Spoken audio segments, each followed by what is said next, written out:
Flash Gordon, the savior we need, racing through the stars at lightning speed. Crash landed on Mongo, a world so strange, where tyrants rule and the skies rearrange. The people are calling, their hope burns bright. Our heroes rise and lead the fight. Flash, the champion of the stars, he'll shatter the darkness, break the bars. From Mongo steps to the skies that gleam, he fights for freedom, he lives the dream. In Arborians woods, where the hunters hide, trees that tower stretching wide, Prince Baron's arrows fly sharp and true. Flash joins the fight, their bond renews. In Arborians woods, where the hunters hide, trees that tower stretching wide, Prince Baron's arrows fly sharp and true. Flash joins the fight, their bond renews. Through Coralians ways, where the seas are deep, the kingdom stirs from its ancient sleep. Merfolk whisper of danger near, Flash dives in, his courage clear. The people are cheering, they found their voice. In the face of evil, they make their choice. Flash, the champion of the stars, he'll shatter the darkness, break the bars. From Mongo steps to the skies that gleam, he fights for freedom, he lives the dream. The tree is frost, the cold bites deep, a frozen moon where shadows creep. The Ice Queen's palace gleams so bright, Flash earns her trust in the heart of night. On Fyros flames consume the ground, volcanic rage, no peace is found. The Fireforged rebels rise with pride, Flash leads the charge, their strength aligned. The final battle, the stage is set, laser blast and a daring bet. Ming's laughter echoes, his grip so tight, but Flash won't falter, he'll win this fight. Flash, the savior of every world, through cosmic storms his flag unfurled. With courage blazing he faced the sting, and freed the stars from the rule of Ming. Flash Gordon, forever the name, a hero eternal in glory and flame.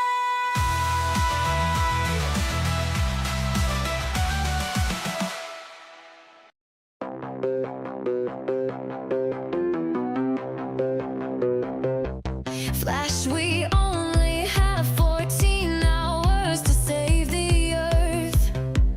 Ming's laughing loud, he's draining all its worth. His throne so cold, his power burns like frost. One slip, one miss, and the world is lost.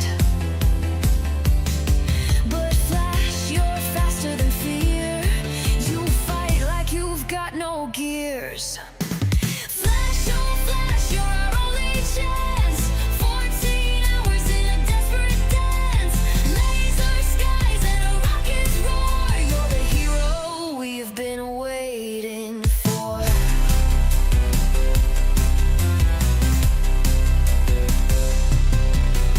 Planets crumble, Ming's grip is tight,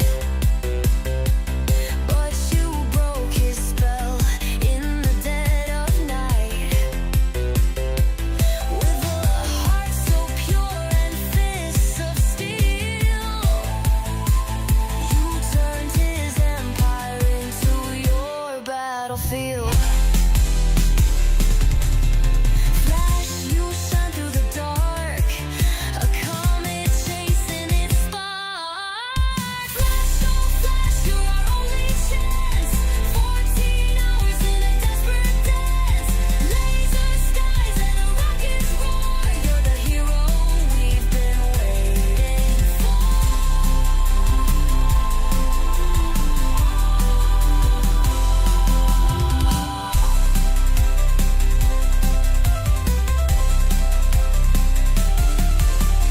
Flash, you shine through the dark, a comet chasing its spark. Flash, oh Flash, you're our only chance. 14 hours in a desperate dance. Laser skies and a rocket's roar. You're the hero we've been waiting for.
Right. Hello, hello, hello. As I say, we'll see how I go. But hopefully. There we go. Yeah, see, that was what it was. The character sheet was open because I left it open the last time in the Windows, remember? But Yep. because the last time I played was on a different computer in the house, and so that's why it had to be released. So thank you. Sorry about that. No problem at all. Right. So, basically, when we join our intrepid party in their rocket ship, flying northwards, he says in a desperate attempt to remember where the images tab is. There we go. Map of Mongo. Oh gosh, that's the one I've been.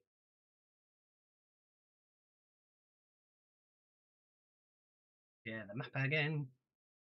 So you took off from Baron's Palace in Arboria, and you're basically flying northwards.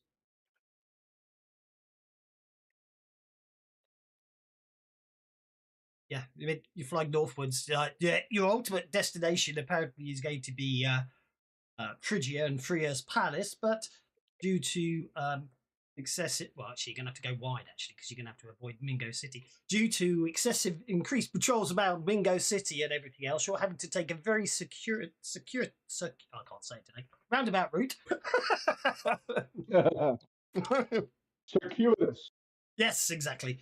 So you go. Oh, hang on. What am I talking about? Going south. Sorry, you're going south to the Ice Kingdom of Naquk. Sorry, I told you I'm not well. So it's more circuitous than we thought. I had my compass upside down. Yes, so you're heading to the Ice Kingdom of Naquk.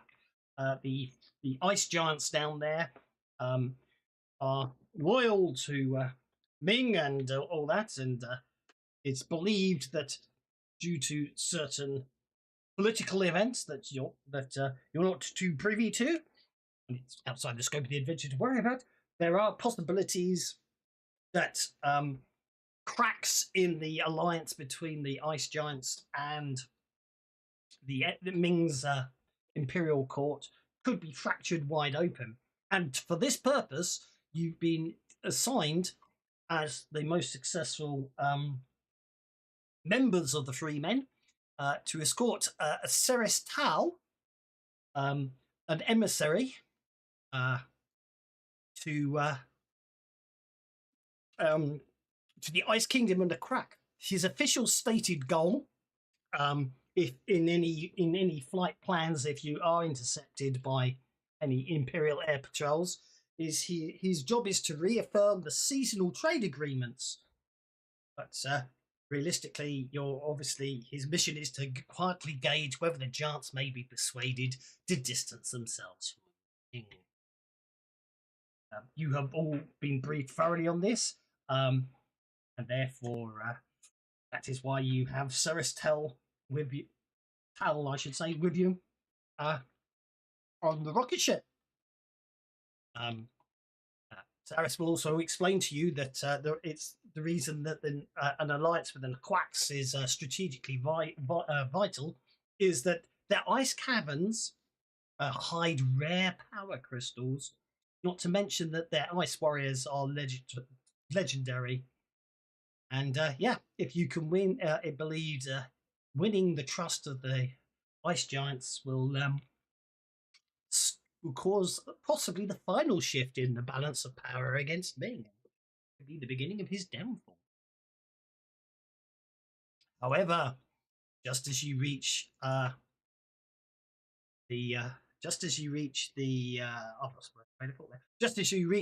edges of the quieter ice sheet, a massive ice storm rolls in. The engines cut out almost immediately due to unknown freak weather conditions, requiring Lizres to make some very impressive piloting rolls in a minute to bring the rocket ship down onto the ice shelf in relatively one piece.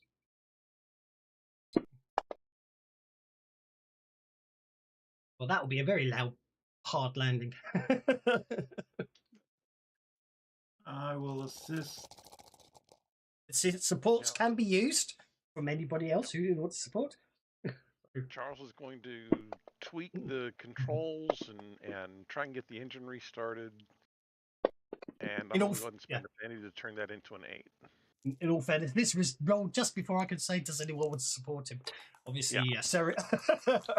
Okay, so that's a +1 from Charles.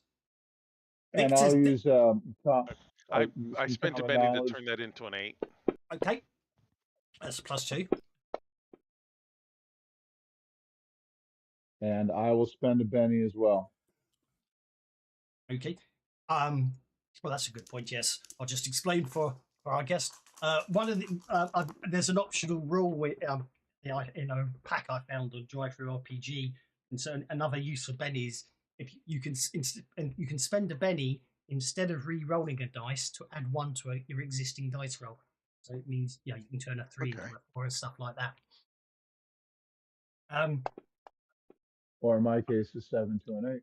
Or 7 to an 8. I was going to say, does Mr. Cirrus Tal want to show off any of his legendary abilities before? I think they've got it anyway, but it's up to you. Yeah, I think they got there's a +4 now, right? Total. There is, but there is. But I mean, that's the pure bragging rights of being able to pull it off yourself with one roll. You can do this. I've heard stories of your crew. I thought you'd have gone for your persuasion. Oh well, that supports one skill. So supporting piloting.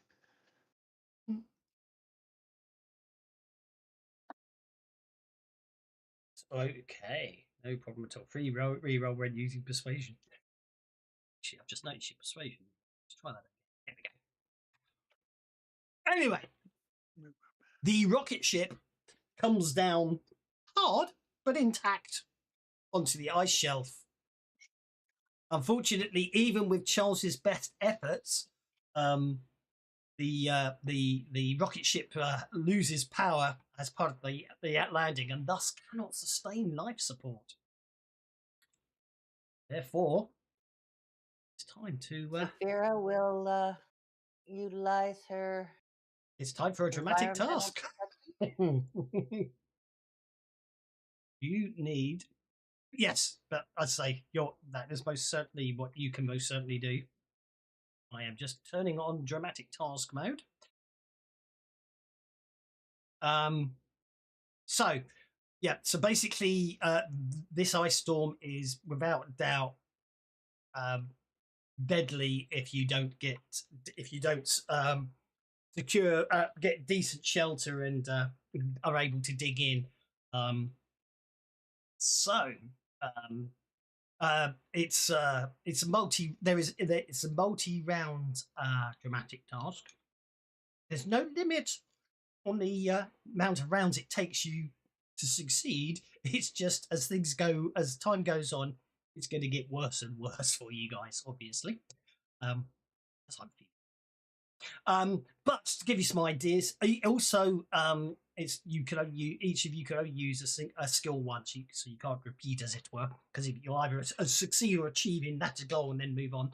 But I did come up with, to be helpful, I did come up with some suggestions for what you can use. So survival, you can build snow shelters, windbreaks, insulate walls, or even build igloos. With athletics, you could be hauling ice blocks, dragging equipment, anchoring the rocket down with cables, repair checks, reinforcing the rocket hull, sealing breaches, stabilizing landing struts, notice checks, spotting wheat, ice, incoming gusts, or safe shelter spots. Psionics with your arcane backgrounds, as you say, you've got powers there that will generate heat, shape, ice, calm winds, or all sorts.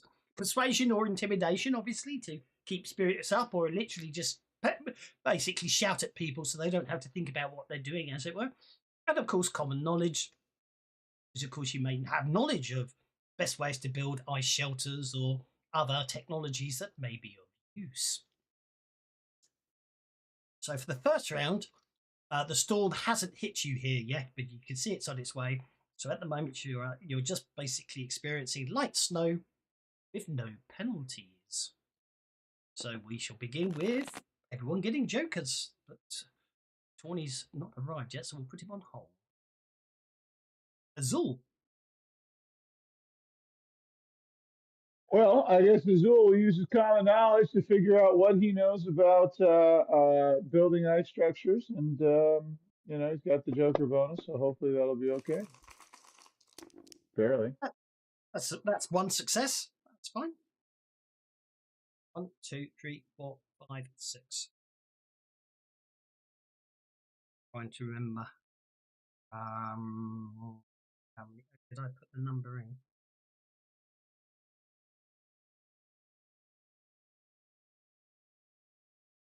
Yes, I did. Okay. Okay, that's a success. Charles. One token. Okay, Charles is Secret going to, number. like you said, run some repair to get the ship a little bit more environmentally sound. Okie dokie. That's a +1. You know what? I think I'm going to go ahead and re-roll that. 1 token, I should say.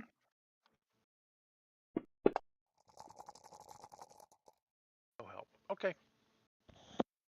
Okay, yep. You're able to seal up the minor breaches in the hull. Lizares. What you're up to, sir?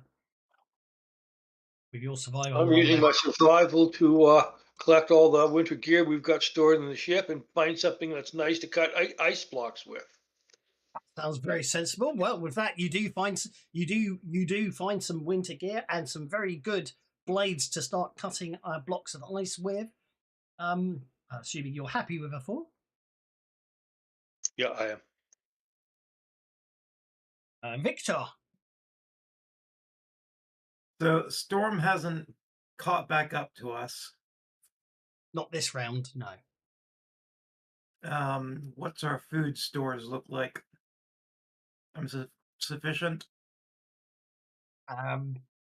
You will logically have supplies and food stores, yes. Whether or not you want to use a skill to fortify them and improve your survivability, of course, is up to you. I'm going to stealth the sorry, carry on. area. Yep. And if I see anything that's huntable, I'll hunt it. But I guess notice. Sounds like notice. Notice. Well, yeah. You can use piloting if you want to use your rocket pack to go to look out for possible food resources. For like, yeah. What like a wide territory before the storm hits. Yeah, piloting. Will allow you to use piloting for your for your rocket pack.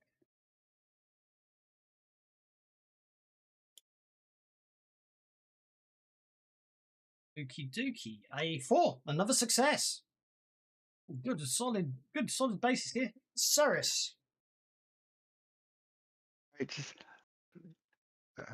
inspired by your past successes against Ming, and let the hope of his downfall drive you. Oh. Hang on, freezing social media yet. There we go. Turn that off. I'm less inspiring in the storm. Oh, come on. Did you see that 11?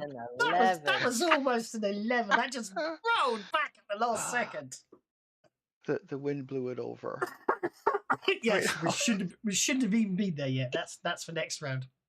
That gets you. I'll take that. Okay. 6. Zephyra, last and no means least. Yes. I just noticed the 2 of clubs. Is that a complication? It technically is, but it also gives you a Benny. Okay. Because Jokers are wild and Bennies are mild. Okay. You don't want to fail on a club, basically. Yeah. You can choose not to do anything too. Yes. Yeah. I'd like to use my telekinetic, bring up my telekinesis and help with the lifting of ice blocks to help put up some protection against the prevailing winds, etc., etc. Okay, so that's a psionics roll. She's cunning because that means you can use your Mongo Mancy later. Oh, there's the 11 we saw earlier. Can I put a Benny on that and make it a 12 and turn it to 3 successes? You certainly can if you wish to. Then I shall.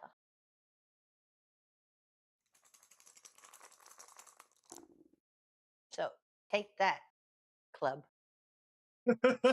I will indeed. So after the first round of preparation there, obviously we've Tordy doesn't turn up. Like that's okay. That just means how many we need. You got 1, 2, 3, 4, 5, 8 successes. Ow. And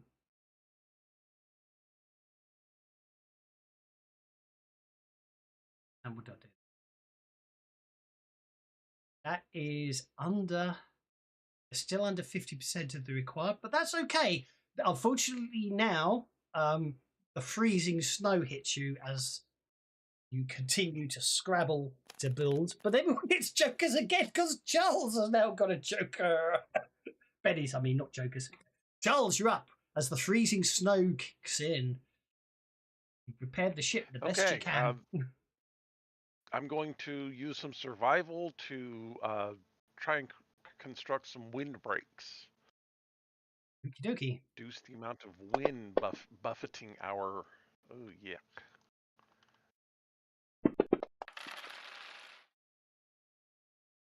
And I'll spend the Benny to turn that into an 8. Okie dokie. That gives you a total of 3 successes. Safara's next.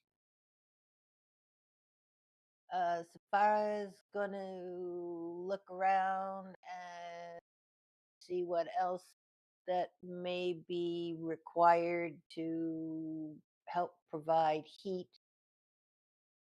and help everyone else. So that's going to be a notice roll, I think. Yeah, go for it.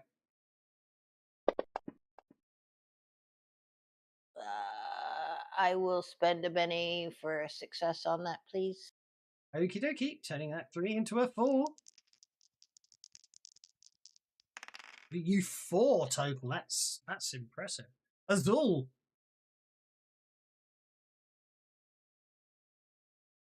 Well, Azul will, take notice and do his best to make sure that he's calling attention to any kind of important details that are occurring. So that's another solid success. That gives you 2 total. And I'll take that. Okay. Victor, you're up, sir. Okay. Can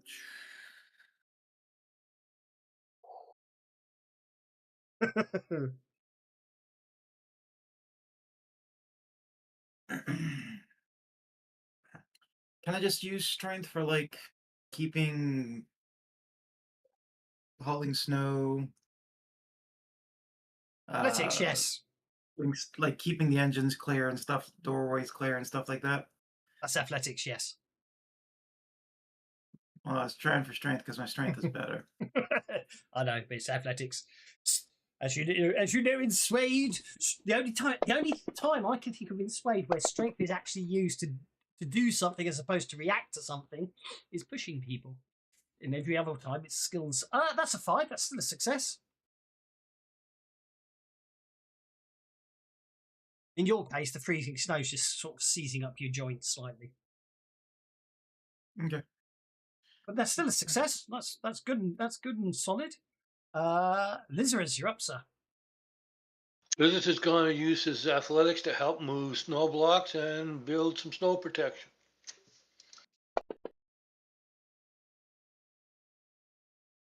There we go. Okie dokie. And last but no means, Ceres Tau. See, room. All right, so my direct encouragement didn't seem to work so well, so I'll try a different tactic to keep spirits up. All right, I'm going to tell you the story of how we outmaneuvered some emissaries from Mongo sent to the Coralians. So, Oh, that's a bit better. That's a 9. That's very good. That's very good indeed. That means you've got up to 4 results. Okay, that gives you a total of 18 successes. You're doing very well. You're over 70. Yeah, you'll be happy to know because now I've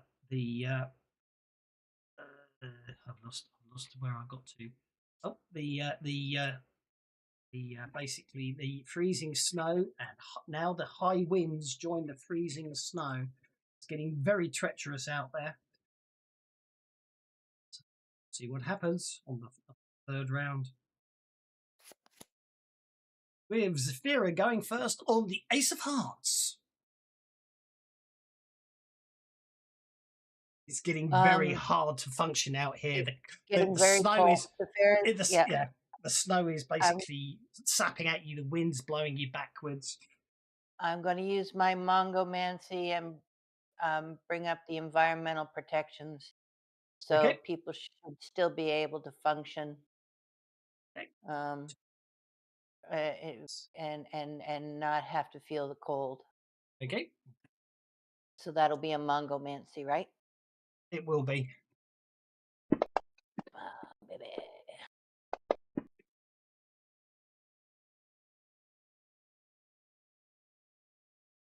Okay, that's brilliant. That's successful. That counts as a 6, so that gets you a total of 5 successes. Very nicely done. And that means, Sir Istal, you're up next, sir. all right, so I think it's getting bad enough, but maybe I should do something more than just talking. So, I'm just going to keep an eye on the weather and the terrain and what's going on to try to provide useful information to the work everyone is doing. Okie dokie. Oh. Let's try that again. It wasn't crit, yeah.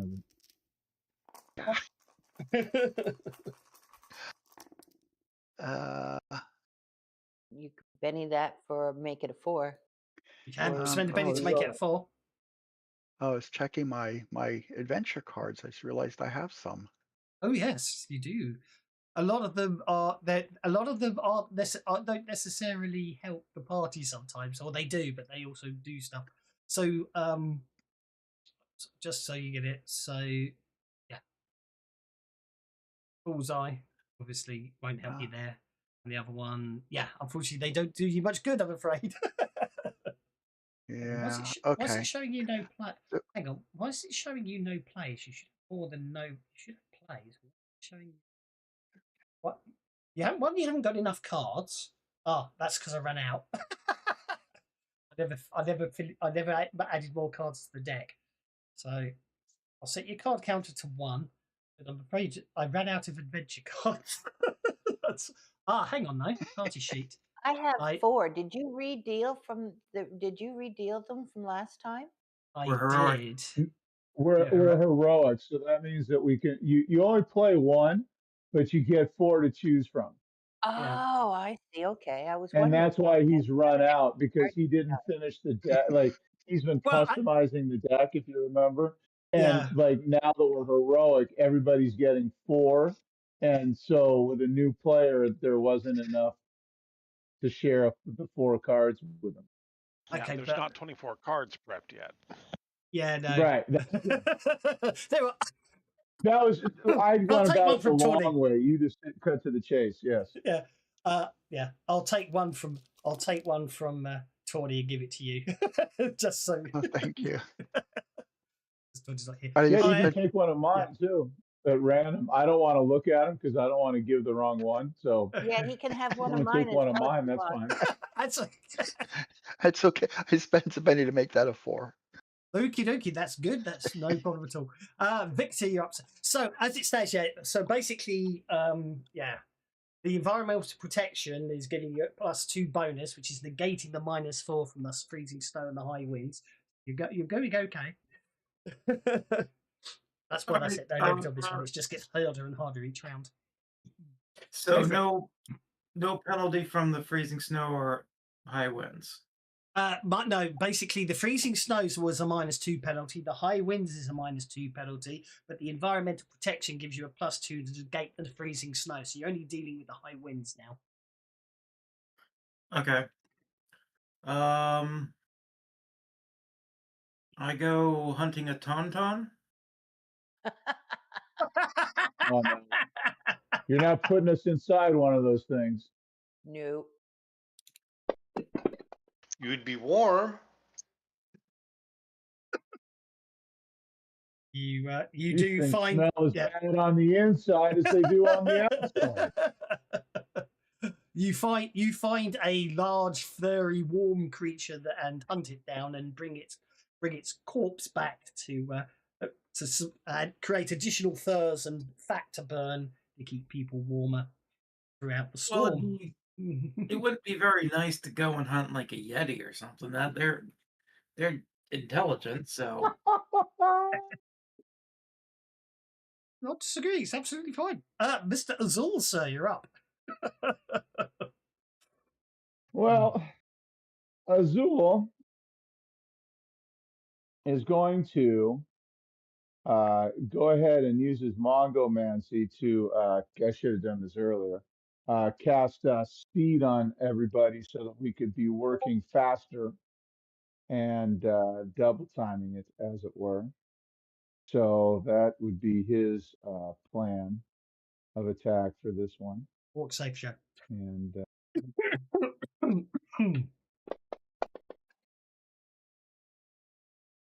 oh, for fuck's sake, I'm gonna tell you that. You can fudge it.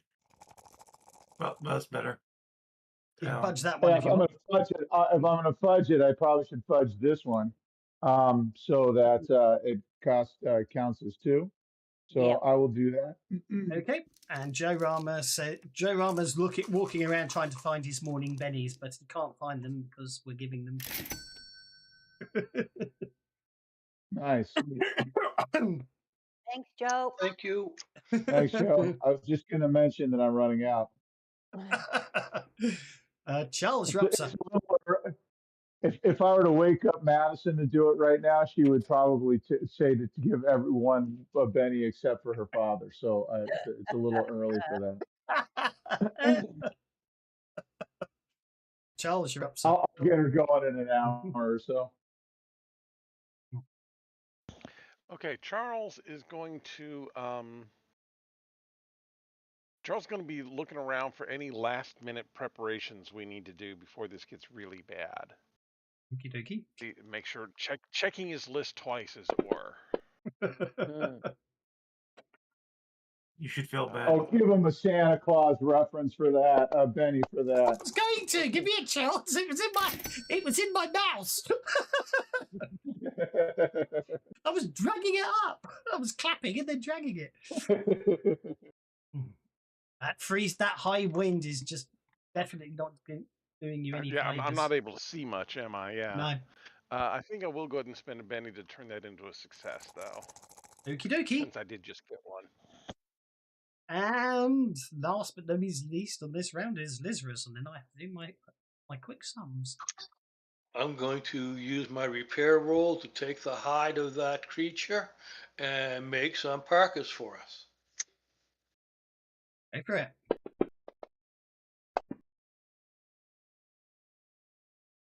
There you go.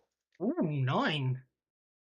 That gives us 4, which is going to get you over the required number of 24. So congratulations. You are able to survive. You survived, yes. Yeah, I mean, the idea was obviously there was no limit because the longer you take, the worse it gets. Next round, you start having to make agility checks to actually do anything because you're falling over and stuff. So it's just going to be like that. But you're fine.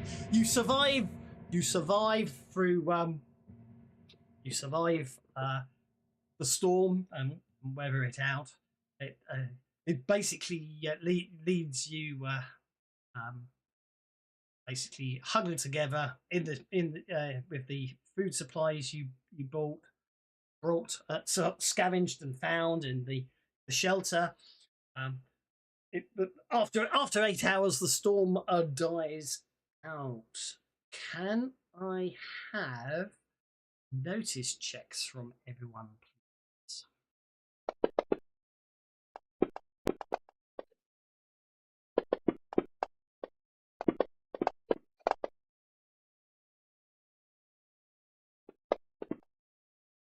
It makes obviously the rocket ship crew are obviously on form, where Cirrus Tal obviously not necessarily being as au fait with rocket ships as everyone else. It's understandable that he doesn't react so quickly. But the rest of you realise that the radio inside the rocket ship is picking up a distress signal.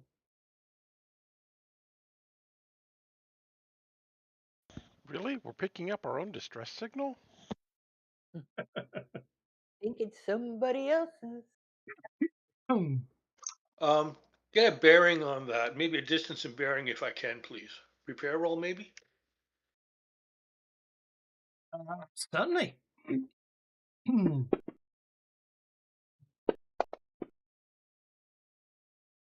But yeah, you It's about 5 kilometers. Indeed. Yeah, you get a bearing on it. You can also reply to the radio signal, or at least you can broadcast on the frequency, as it were.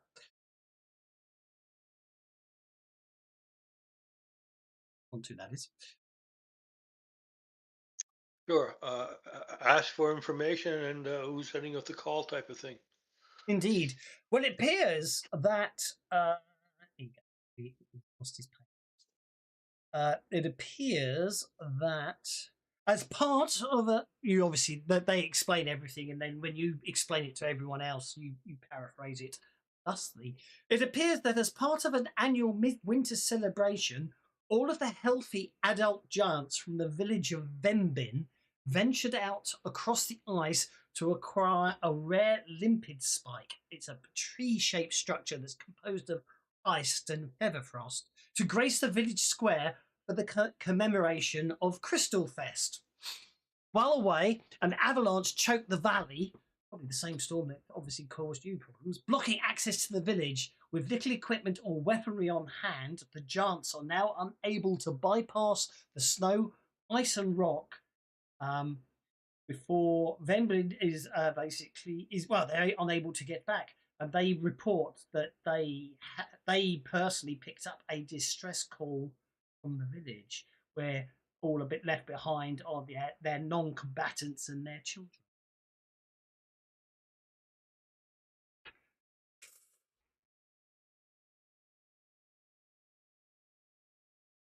And so it sounds like we need to rush to the village and save some people.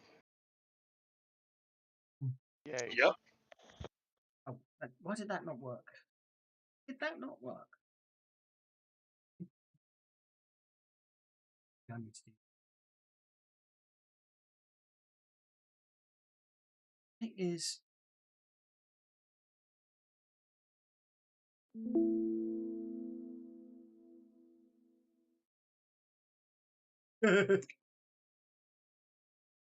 It's really interesting.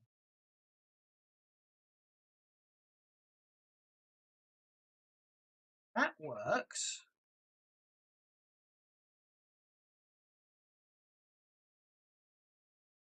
That doesn't. I wonder why that is. Because it's trying to confuse you. It looks like it worked. Yeah, no, I'm just trying to whisper, but I can whisper to some people and not others. It's very strange. Anyway,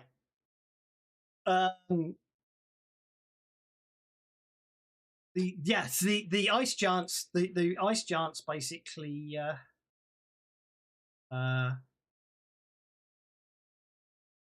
are very close nearby, so you can probably hike out to them and get more information because you don't know where the village is, of course. So we'll have to visit them first and then go for the village. Yeah. Save the ice giants, get the crystal tree, go back to the village. And saving plan. them will do a lot for our cause. It certainly will. Alrighty. I suggest we rope up mountaineering style, so when we get in the heavy snow and wind and can't see Sidley, we're going to know we're all at least in a line and type of thing.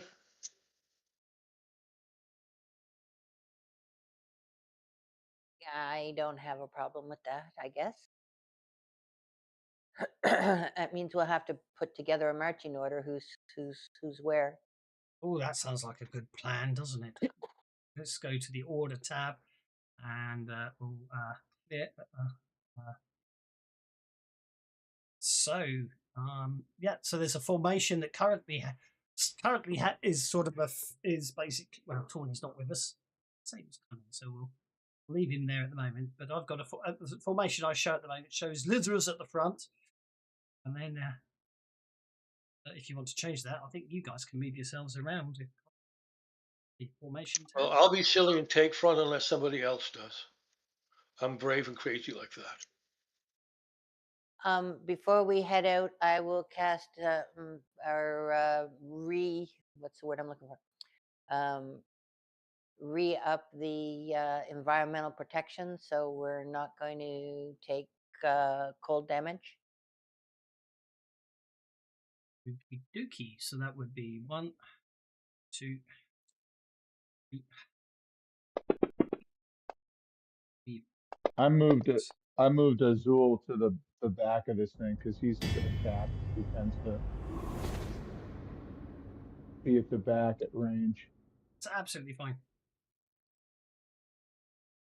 Okay, so that Not would trying to be a 1, wolf 2, 3, 4, 5, 6. Technically 7, assuming Tawny does turn up. So if you spend the 7, you Yep. always. I will spend the points. Hey, Actually, it's environment. double. 2 each, so that's 14. Leaves me with 11. 1 protected for an hour. Targets. Okay, so as it stands at the moment in your single file formation, we've got lizards at the front and Azul at the back, and the rest of you pumped together. Actually, I'd almost suggest that Victor and I go at the back. That way, if something happens and we fall down a crevasse, you've got the 2 flyers in the back to help keep everybody from falling. That sounds like a good idea. Well, should probably have one at the front, one at the back. Think? Okay. That way, if something happens, one we can, both ends of the line.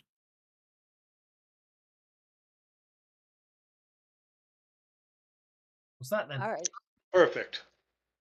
Okay, then I guess I'll go first. I'll put you in the back, but I can swap you around if you want. No, that's fine.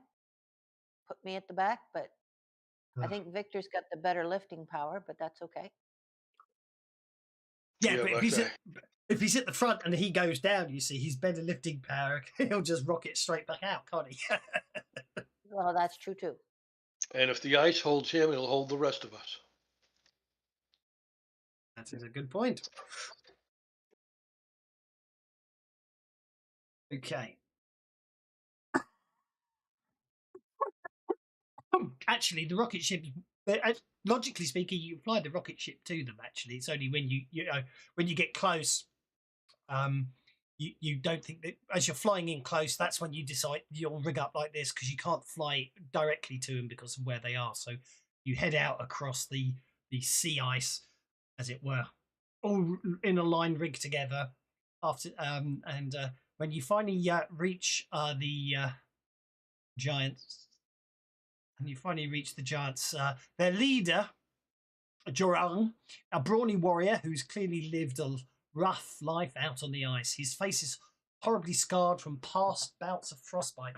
He steps forwards and greets you with a low bow, and although obviously you've already heard most of this from the over the radio, he does reiterate it to all of you foremen, as it were. As part of our winter celebration of Crystal Fest, it is customary for the adult members of the village to venture out across the ice to acquire a limpid spike within the frozen forest and return with it by sundown. As a display of fortitude, we must make this journey unarmed and, as you can see, wearing little more than skins. We were walking back to Vemblin carrying a most majestic spike we have ever seen when the ice shelf shook and an avalanche choked the valley before us. Remoba, our resident scout, raced to the top of the fall and reported back via radiophone that the situation beyond the ridge is dire. It seems the ground has split and ice crabs are emerging from the water below. If those creatures reach the village, they will make short work of our people there. With nightfall upon us and no weapons to speak of, there is little chance of us reaching the village in time. Won't you help us? Sure, climb on board. Why not? It should. Once you look at the number of ice giants with them, you realise there's no way you can bring all of the giants aboard the rocket ship. Oh, too bad, so sad. Could they sit on top and we'll do a little ski game with the rocket ship? No, it would. There's the group's too large. One, they won't fit inside. And two, the mass won't. It exceed the lifting capacity of the rocket ship. That's why I was going to sort of ski it along on its skids. Just an idea. Well, no, the problem is their weight would means the rocket ship wouldn't be able to move. You know what I mean? So much for that idea. Well, any bones or something around we could make a sled out of? The problem is there's no easy way to get back due to the avalanche blocking the valley. The valley's choked off, so the only easiest way to get there is to. Well, you can try hiking it all with the. You can try hiking over the valley with the ice giants, but obviously you can get over the towering wall of debris with the rocket ship quite easily, but unfortunately you can't giants with.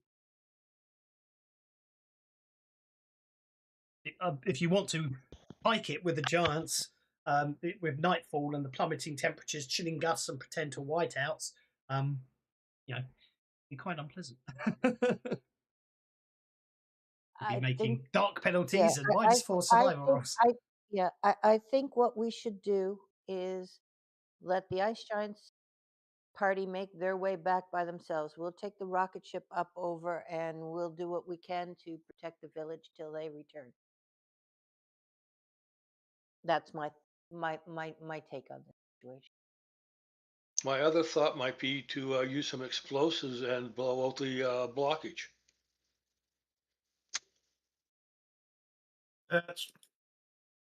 Yeah, but if those crabs are crashing into the city real quick, then we may not have time for all this backing and forth and up and down. We need to go ahead and just head on over there. The honest fact is that that could exacerbate the system and cause a bigger avalanche. So probably not the best idea.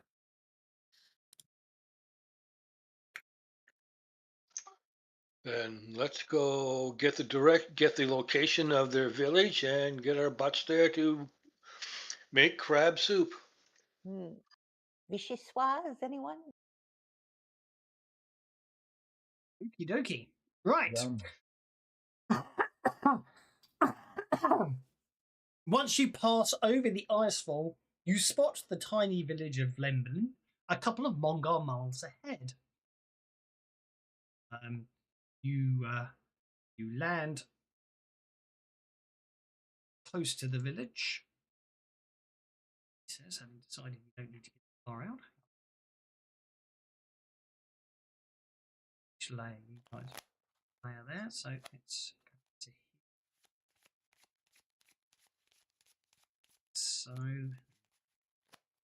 village, like so. And go back to the layer one and make them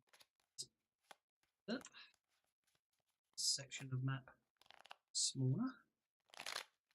Like it was. Means when we share it, it will work out a lot. There we go.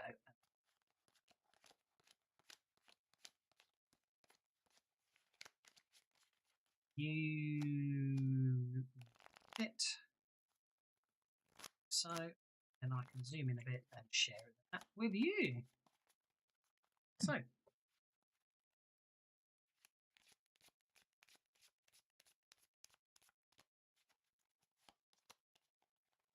you've got the map. Indeed. Okie dokie. So that's the map. So what? So, yeah, you spot the tiny village. A couple of Mongo miles ahead. Upon approaching, it appears two colossal ice crabs have already reached the village. You can see the occasional muzzle flash from ray guns from the various groups already engaged with the creepy crustaceans. These colossal ice crabs, they resemble enormous pearlescent crabs. These carnivorous, swift-moving crustaceans occupy the waters beneath and around the ice kingdom of Naquk. They occasionally crawl up onto the land to basically capture prey. And Victor plays surprise. Okie dokie. Yes, I know exactly how to deal with that one. I know. So everyone gets 3 bennies because Victor's plays the surprise card. Funny enough, something quite evil, so I can use it now. So as you're advancing towards, you thought of something quite evil. That's not that odd. Basically, as you're advancing towards the village with the villagers attacking, engaging an ice crab, suddenly, as you're sort of all focused on getting in there and saving the day, you suddenly hear the cracking of ice just to your right as a third colossal ice crab bursts out and comes charging towards you.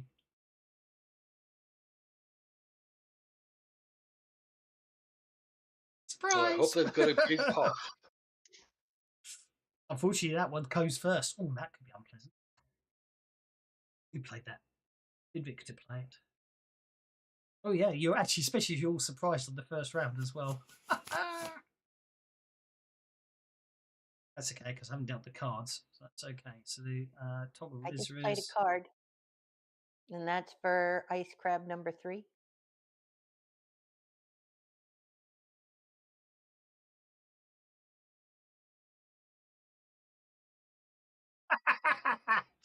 Okie dokie. Doesn't well actually it's on a surprise round. It won't make any difference. It still gets to go before you, but Okay. I'll let you play it next round on it if you want to. All right. Right, so let's set that to 0. Next round. Can do anything in next round. There we go. Now it's dealt in. Okay. This villager goes charging in. Huge longsword. Ooh.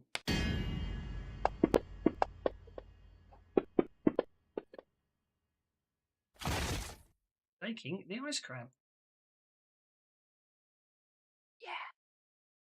Goes in and with a longsword and also attacks the ice crab. Hitting.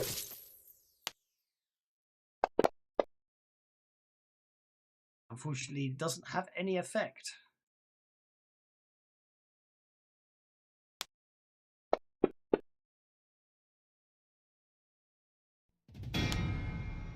Ray gun pistol fired at the ice crab.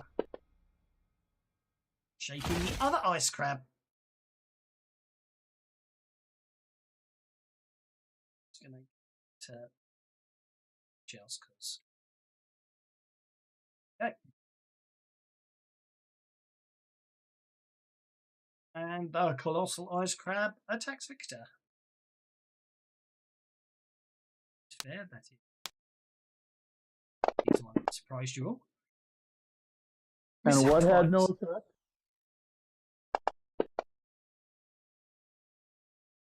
effect? Okay.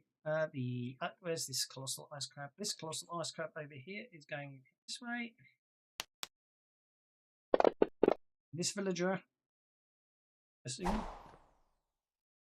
Hang on.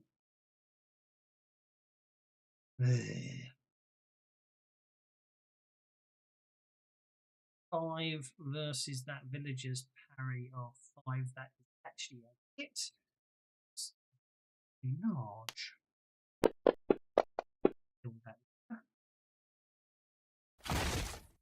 Villager is shaken. This crab recovers from being shaken. I'm going to give it a +2 bonus instead of certain the fact that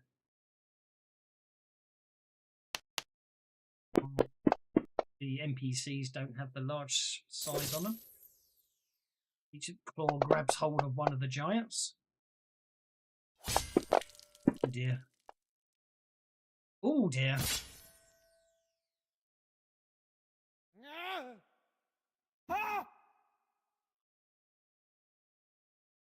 2 of the villagers are incapacitated by this crab as the pincers crush them.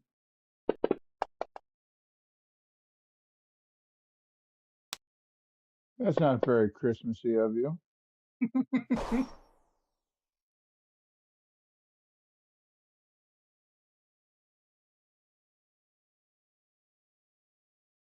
Size 3. Okay, actually, maybe the -2 is yeah.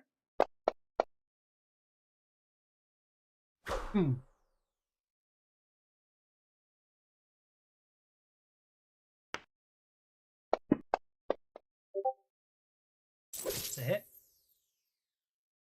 Crystal Fest. Not Christmas, Crystal Fest. Asking Christmas on Mongo.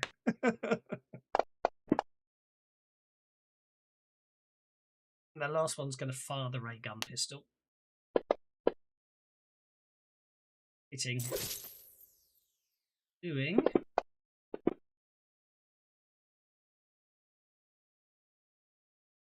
No damage. Okay, that's the end of the round. Then that means you all come off hold because you're no longer surprised.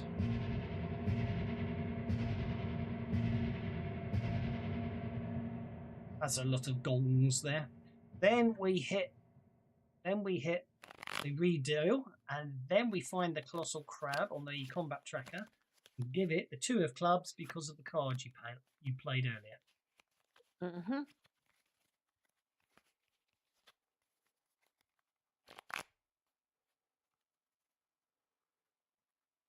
Oh, interesting. Someone got the 2 of clubs. It's weird.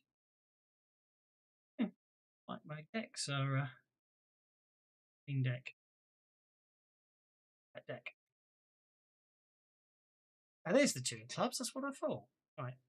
Colossal ice crab is now on the 2 of clubs.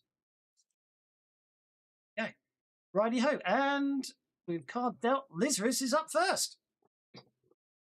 Lizris is going to move up from behind this tree and then shoot ice crab number 2 with his flame rifle. Ooh, very nice. You hit the colossal ice crab with your flame rifle. Hoping.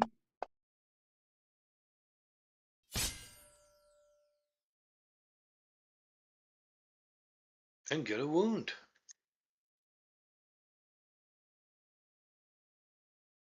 You do get a wound. Okay, well, I'm going to be very...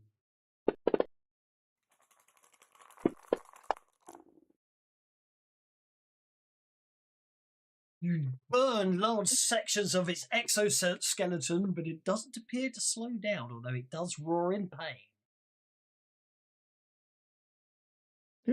Didn't we just have a talk about how it's bad for him to soak damage as a DM?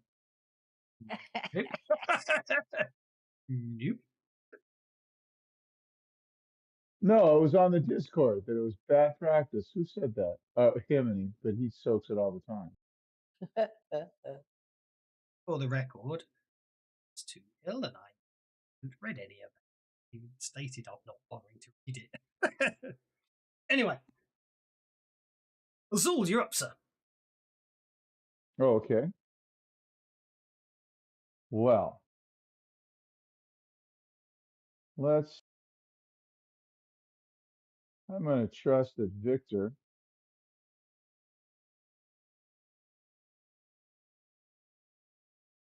has this one in hand. So I'm going to step up to here.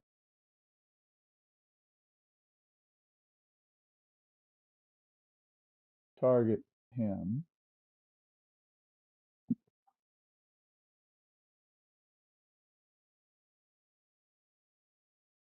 And do some extra damage.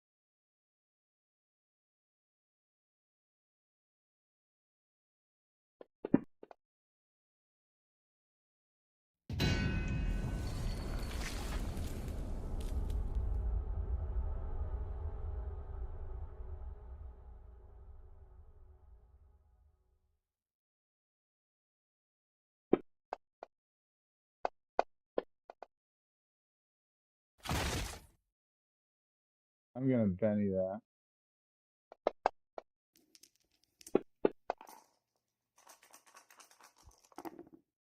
I'm going to Benny it one more time.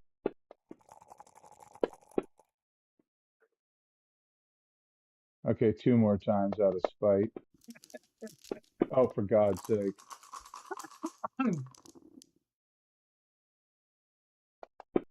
Might have to wake Madison up earlier.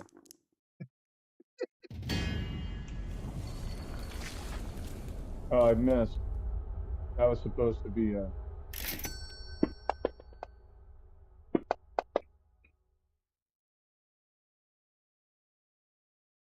I guess the best I can do is shake them. I should have just sat on it. Oh, tough. Once they're shaken, they're easy to put down. And that's it after spending all that time. Vera.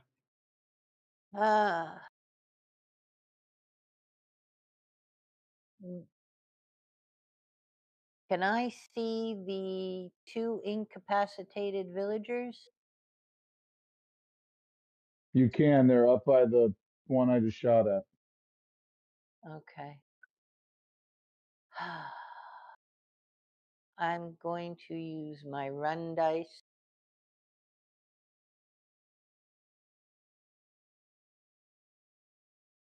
And I'm going to move, see how many I can get. 8. I'm too short. Darn. Anyway, I'm to there. And at that point, then I will pull out my. Oh, what do we got? So I'll use the. Flame. Far away. I'll shoot them with my ray gun pistol.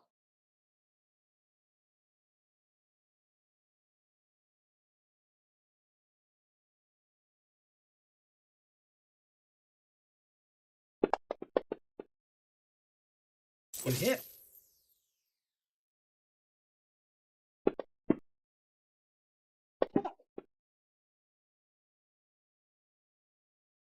I will Benny that.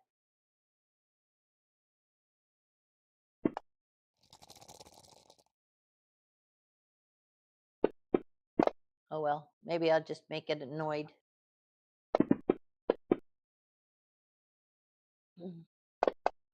Just realised I might as well roll for these, so.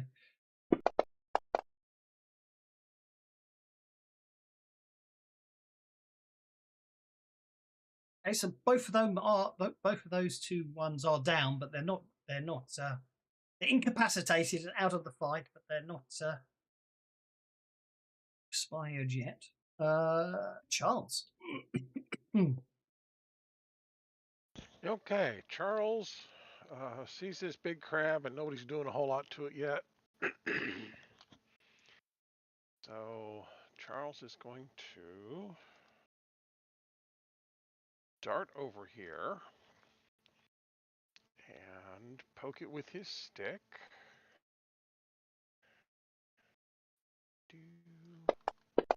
Trying to make crab kebabs. They're not dead yet.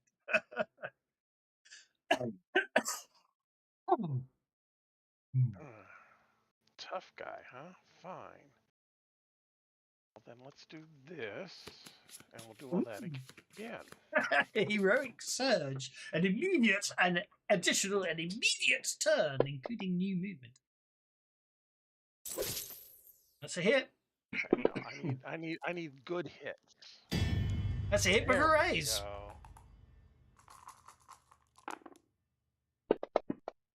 Oh, both dice explode. Very good hit. Oops, it didn't need a raise. I'll roll the extra damage. Just roll the raised dice. Yep. 18 points of damage. Okay.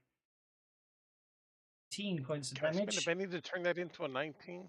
No. Well, I had to ask. Okay, you know what? I throw in a penny at once just to see if I can get that wound. Oh, good grief! Not even close. Oh well. Shaken. A shaken's fine.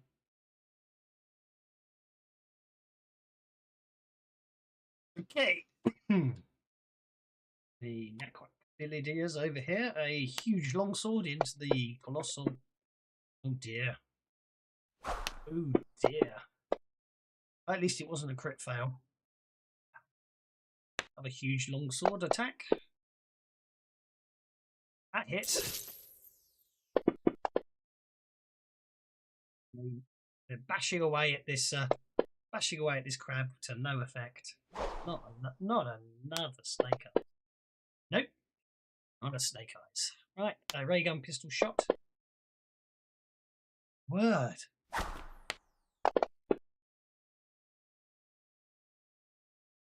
Ceris Tal. All right, my command range is 5, correct? Command. One's visibility. Spirit rolls. That's the standard. I wasn't sure if it was adjusted in the setting. No, I think it's 5. 5 is standard. I was just checking. I don't think you've got anything to improve there. No. I'm about to do all right. Can you please add that effect to my character that I put in chat? Oh, you star, sir. I knew you. If anyone knew, I knew you would. You just said exactly what I was just thinking. I need what you needed. If I knew how to do it, there we go. All right, so I'm going to move to there. So that should hit everyone in the group. In theory, that does, apart from Zephyra. And as I call out some, like, let's focus our fire on these things. Oh my word! Like, all right, let's Benny that.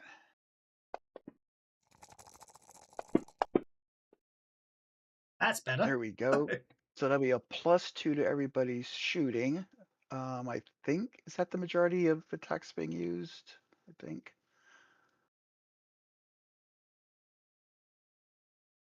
Sounds reasonable. Let's go. And then I will shoot at this crab myself. I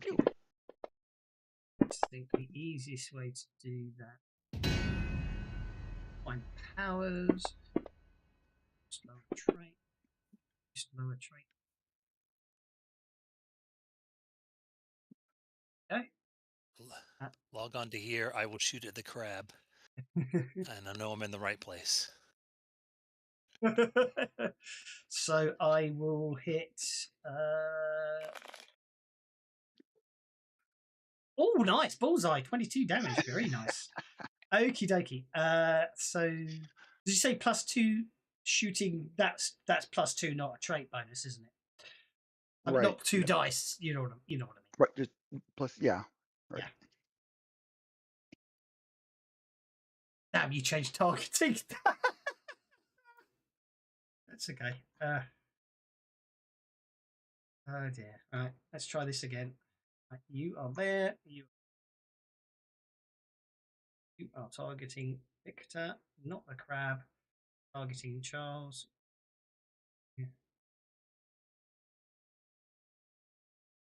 Then I do that.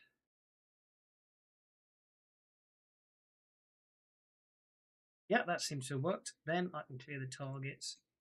That. Then I can find one of them and change that. Except the crab is not. It's not our ally. I know. Don't worry. Yeah, I'll sort that out in a minute. Unless he's changing sides, that'd be cool. Wouldn't it though? Unfortunately, the traitor card is the other way around. They betray us. Okay, so that's that. Then I need to go to that one and change that one and change that to you play that card to change 11 damage to 22 points of damage. So that's a wound upon the on the colossal crab. Tawny is there. That's done. There we go. Vizras is there. That should be everyone. All nicely done. So you basically, you inspire those within your command radius, and then shoot the crab, tearing the huge chunks of its carapace off, causing it to scream in agony and pain. And there we go. Everybody shoot it like that. So, does it have like a weak spot on armored spot that I can? It's a very good question. Let's have a look. They have thick exoskeletons. Oh, it's not really that big. Fun fact about actual crabs: if you scratch their belly, it paralyzes them temporarily, like stuns them. Unfortunately, they seem to have armor according to the. Well, when I was a child, we used to do that. Like if you would put them into together to get them to go after each other, that would be how you'd stall it and give it like a fair fight.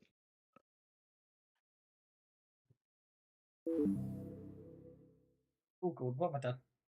Help them. They can't do a darn thing. Somehow I managed to mute myself there, and I don't know how. I don't looking at them. I don't think they have any noticeable unarmored areas. Sounds to me like we need to go for the joint segments. But I can still make like a called shot for extra damage. Not as I don't think you. Well, yeah. I mean, you could go for. I think it was stated there. Going for the joint segments. Going for the joint segments or the is eye probably stalks. Or the ice Anybody stalks. have a nutcracker? Is this why this is Christmas themed? Because we're going to bring out nutcrackers to crack the crab? Unless he's got like only 2 eyes or something. Yeah, all right. I'll I do just have to take off my boot and throw it at them. called shot. You can -4 to hit for +4 damage. I'll say if you're going for the actual, the segmentations on the exoskeleton or the eyes. I suppose the eyes, looking at it, the eyes are probably your best bet. Cool shot for the eyes. Gotta give a Benny for the boo reference. I have not thought about that game. Go for the Hit eyes. with a raise, hit with a Apparently too raise. much. So damage. Those are nice dice. Oh, I forgot my +4 damage.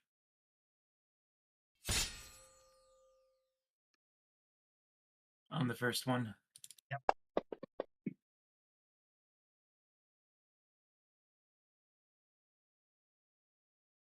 They make that 2 wounds.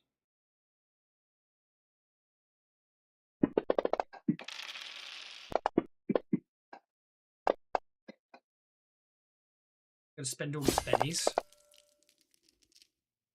So you lay into it, punching and kicking and everything, and you cause multiple cracks here and there, and it shies away. But it doesn't appear to take any real damage. But it did spend all its pennies to not take any damage. But it is still limping. That excessively good shot from Ceres Tal. Oh, I'm not done yet. Sorry, multi-actioning. I have two-fisted or two-gun kid, whichever it is. I will. How tall are the buildings here? They're giant buildings, so probably impressive. How tall are the crabs, though? Let's have a look. The crabs can weigh over 12 tons. They're long. They're size 6. Oh, so the buildings are really tall. Yeah, it's a giant village. So the buildings are tall, but whether they're taller than the crabs, because they're only single story. I'm just looking at this size table. Work out if ever which is larger. I mean, Leon's getting it's getting larger. I'm just. Okay. The crabs are up to 24 feet tall. So yeah. So Approach a pterodactyl. Prince Charles started wearing all of Diana's clothing. What did you make of this? I had Make a hat? a pterodactyl. You had an urgent call from the hospital. The hospital, what is it? It's a large place full of doctors, but that's not important right now. The buildings are probably as tall as the crabs, I'm going to say, yes. All right, so they're like 4 high. I can get up to 12. So it will get a free shot at me, I guess, as it's not shaken. Nope, it's shaken, so it doesn't get a free shot. And I will rocket up into the sky. Actually, shouldn't be shaken because it soaked all the damage, didn't it? It should be unshaken. All right, so I'll get a free shot at me as I rocket up into the sky. Yep. Because of your size, you'll probably be okay unless I roll ridiculously well. Which I don't, I believe. You rocket up into the sky. And then I will take some shots at that one over there. Okay. You literally just go straight up, 12 inches straight up. So yeah, you're above the buildings, above the crabs. The buildings are 4 inches high and the crabs are 4 inches high. Yep. All right.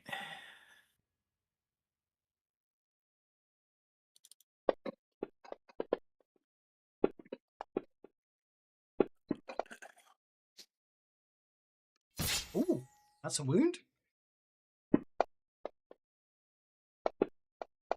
That's gonna be another wound. 2 wounds. 2 wounds. Okay, I'll spend the first penny on the 2 wounds, and fail to negate that. I'll spend the second penny on the 1 wound. So I soak 1 wound, but it still takes 2 wounds and is shaken. And I will do death from above next round if it's still alive. Okay. Tawny, you're here, sir. There's the map.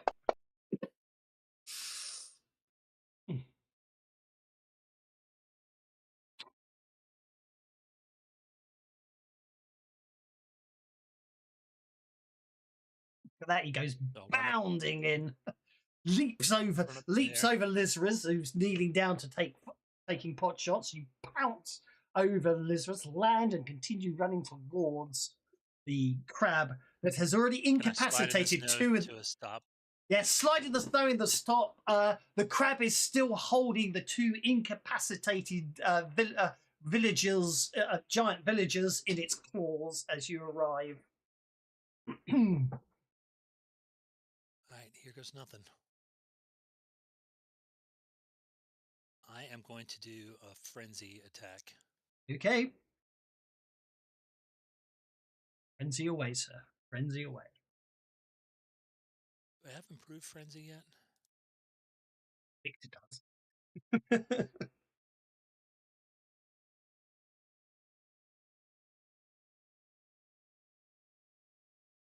No, you're getting improved frenzy at the end of this Improved adventure. frenzy next round.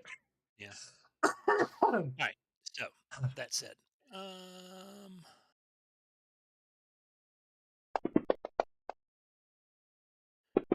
very nice. That's very nice. Okay, that's a hit with a raise and a hit with a raise. This crab still has its bit. Oh my word, that's a 12. Okay, that's 3 wounds from your first attack. Wowzers. And your second attack? Put them down. Okie dokie. Right, so it spends its penny on its 3 wound attack. Oh! Oh, come on now. Can I Benny my second attack? Do you want to Benny your second damage? If you want to, you can. You did do 20 points of damage on your second attack. Yeah. What did he do? Did he soak? He soaked 3 wounds. I haven't spent his second Benny yet. His last Benny to soak the 1 wound. It's up to you if you want to try and increase it first. It's your call. Well, I'm going to try and increase we're going to be running out of Betty soon.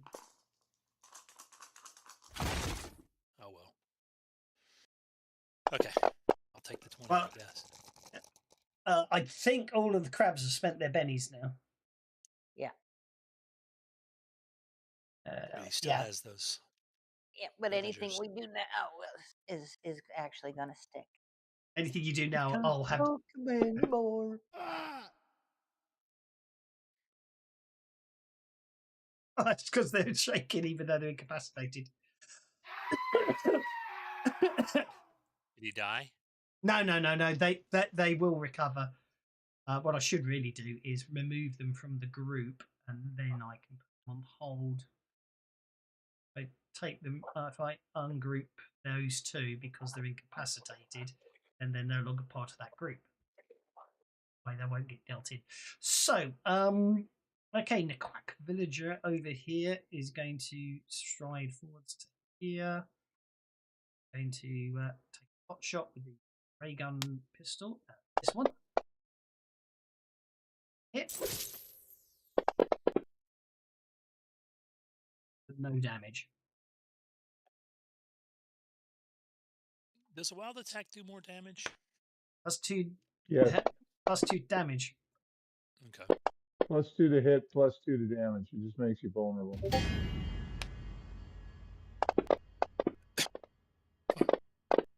Running out of bennies inconceivable. Let the bennies flow, says Rigger. So they shall. Wow. One of the NPCs has just done a wound on the ice crab that's already taken 2 wounds. Can't have it. Spend a GM Benny. And waste it. And waste it. Okay. GM Benny. Right. Spend another GM Benny. This villager comes running in and fails to attack. This villager comes running in. And long sword attack. Oh. That's another wound.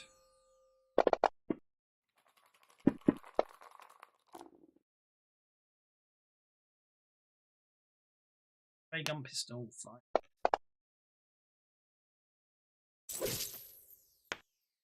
Damage.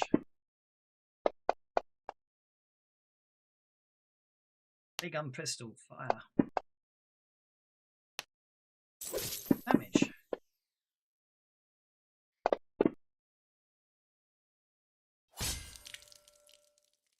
Okay, the one to the north remains shaken. This one here drops the two unconscious forms. They land in the snow with soft thuds and decides that it's going to attack you. Yes, it will do. I don't know. I don't ignore whatever happened there. That was rubbish on the dice roll. Attack you instead. Missing you twice, Tawny. Nice. You duck both enlarged pincers. To hold.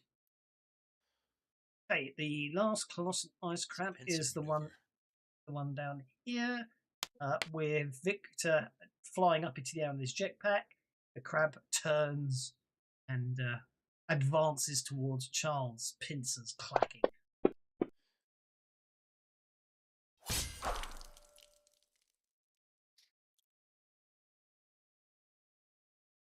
Your spear's the only thing that's protecting you there, Charles.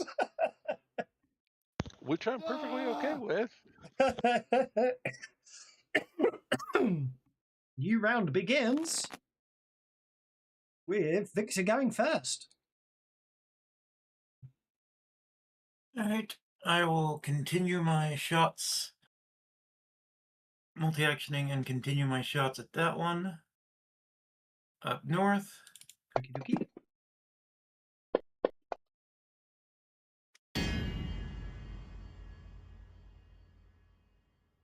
Two hits with raises.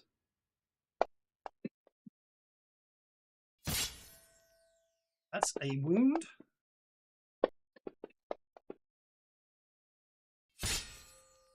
Okay, so that's its third wound. It's on 4 wounds now, I should say. It's 3. I'm going to waste a penny and keep it in the game. And fail miserably. That's incapacitated.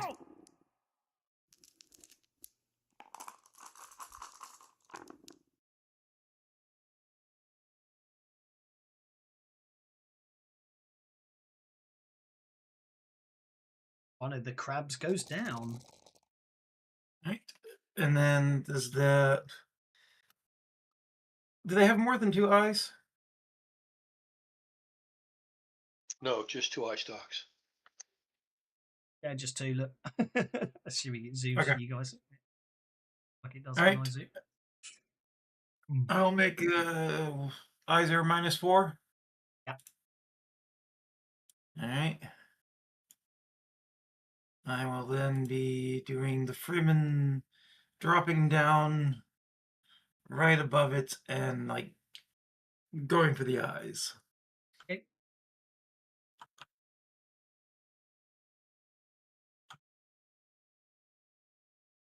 I take that back. A quick Google says some crabs have as many as 10 eyes.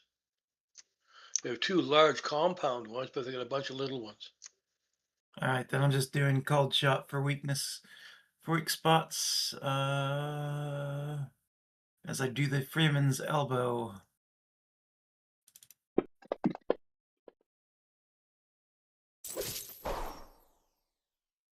That is a hit, and a miss.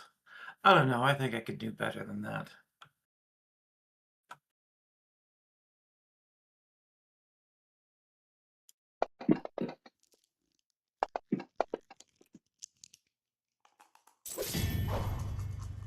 Hit, raise. All right, that's better. +4 damage.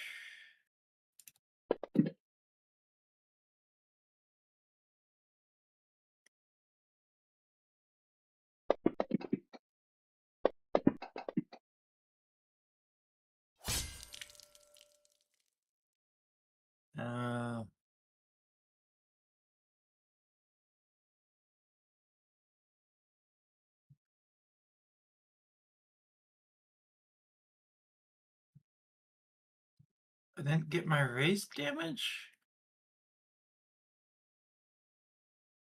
You hit and For hit some with a reason? raise. You hit and hit with a raise. Yeah. So you've rolled. I rolled 2 regular hits, but neither of them came up with raise damage. That's why I was asking. Yeah, I'm not sure why, but that's okay. Do that. An extra 2 points to, I guess, the 28. 26 to 28. It shouldn't make much of a difference. Oh, it does. Cool.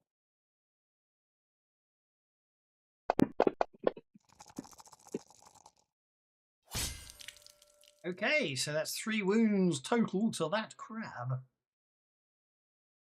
Landing back down. In line with the eyes, I should say. Okay, huge longsword attack. I am on top of it too. Yeah.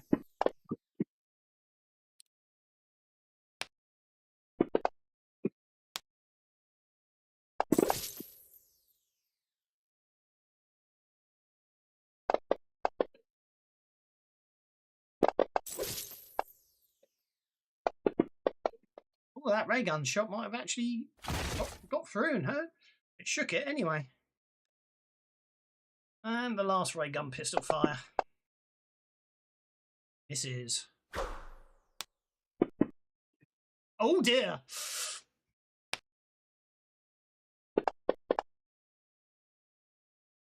Just a bit, just slightly singes Tawny's fur, that ray gun shot does. Oh no. All right, Watch that. my, Watch that. my, A little to the left. all right, my tactic last round worked so well, I'm going to repeat that. My left. So, first, we're doing great. Keep up the focused fire. Let's Benny that. That's a nice Okay. dice too. Okay, so that'll be a +1 at least. I'm going to Benny again. See if I can keep that +2. Here we go. All right. Yes. +2's all around. All right. And then shoot crab face here again. That's a hit with a race on crab face, as he's now called. Yeah. Okay. And let's try Benny. Crab face is unharmed.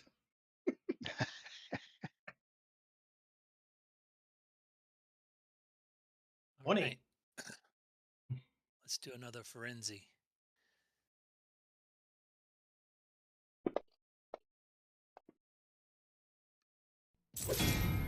Hit with rails on hit.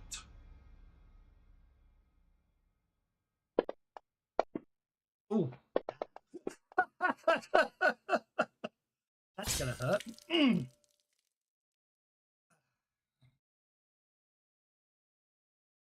And then Benny's. Yeah, I'll go see what you do with the other one first. There's no encounters after this. You gotta leave it all in the field. Right. Hang on.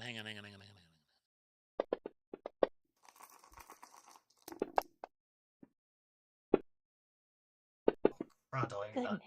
Great.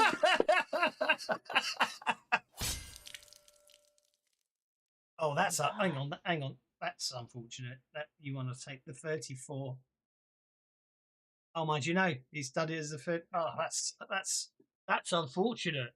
That's really unfortunate because it re-rolled your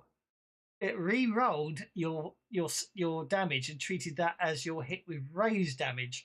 So you've increased your 34 to 38. But if we take off the raised damage, you only did 17 damage. So I'll assume you want to keep the 34 damage, and you will ignore the unfortunately the excellent 21 extra damage there. So that's still 5 wounds. That will still incapacitate it completely, unless I can soak some of that damage. So let's see if I can stop it. Yep. Okay. It's taken 4 wounds, so it's still standing, but you nearly incapacitated it in one attack. 17's not 2 wounds. What's 17. Toughness? 17 only shook it. Oh, okay. But because it was already shaken, it counts as a wound. So what's the ability that gives them extra wounds? It's very big, isn't it? It's huge. It's 2 wounds. Yeah. Right. Each time you go up a size category, a scale category, you get an extra wound.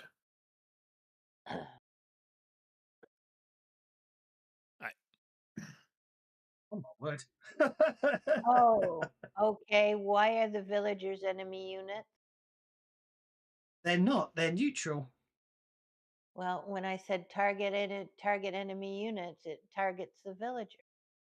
That's a bit worrying. The villagers should not. They're be not enemies. allies. Is what the target enemy targets everything except allies. Oh, there you go. Ah, that targets enemy units for you.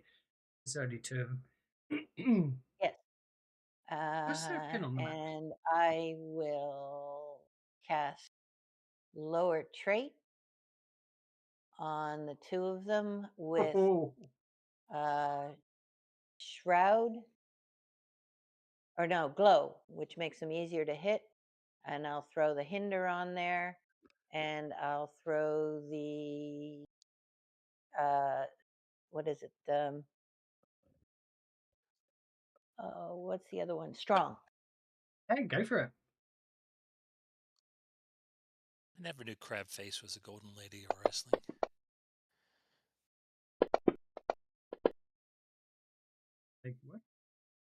All right. Wow. With a raise. So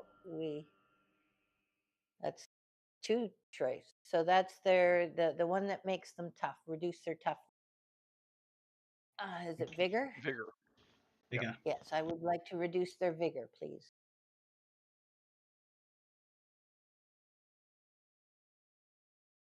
Righty ho. Okay, so let's have a look at their effects.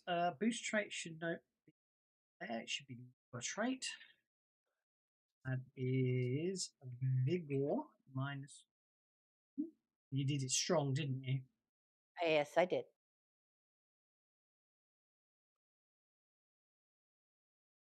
I need to open square brackets.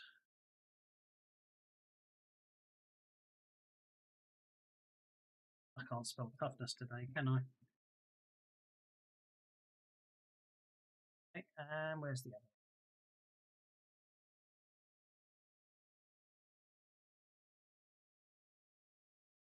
Here.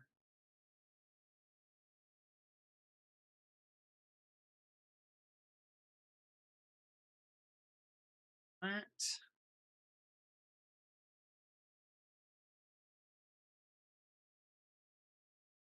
That's -2. There we go. Double them both.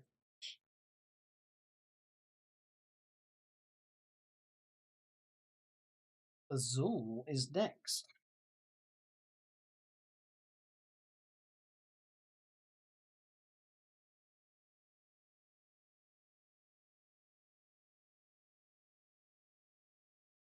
Star Azul is muted himself. Knowing this muted. Wonderful. Full drop. Headings. Charles, you're up, sir. Okay, Charles is going to poke this thing with a stick again. Only he's going Sorry about that. I was herding cats. Okay. It's okay. You can go after Charles because he just spent his conviction. I'm going to poke it really, really hard. Oh, yes, I am. There you are. Oh, wow. Look at all those dice. That might hurt.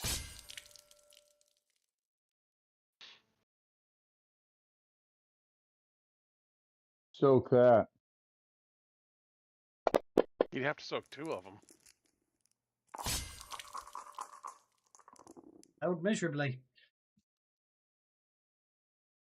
He's down. Crab face is down. I killed the beast by myself. ignoring the levitating Victor just above you. Yeah. Up to his armpits in crab gore.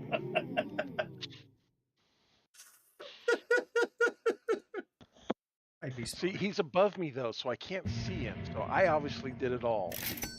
He ran away.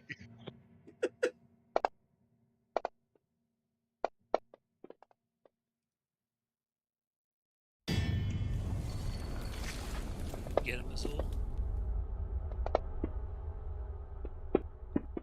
Oh wow. Good lord. Oh my word.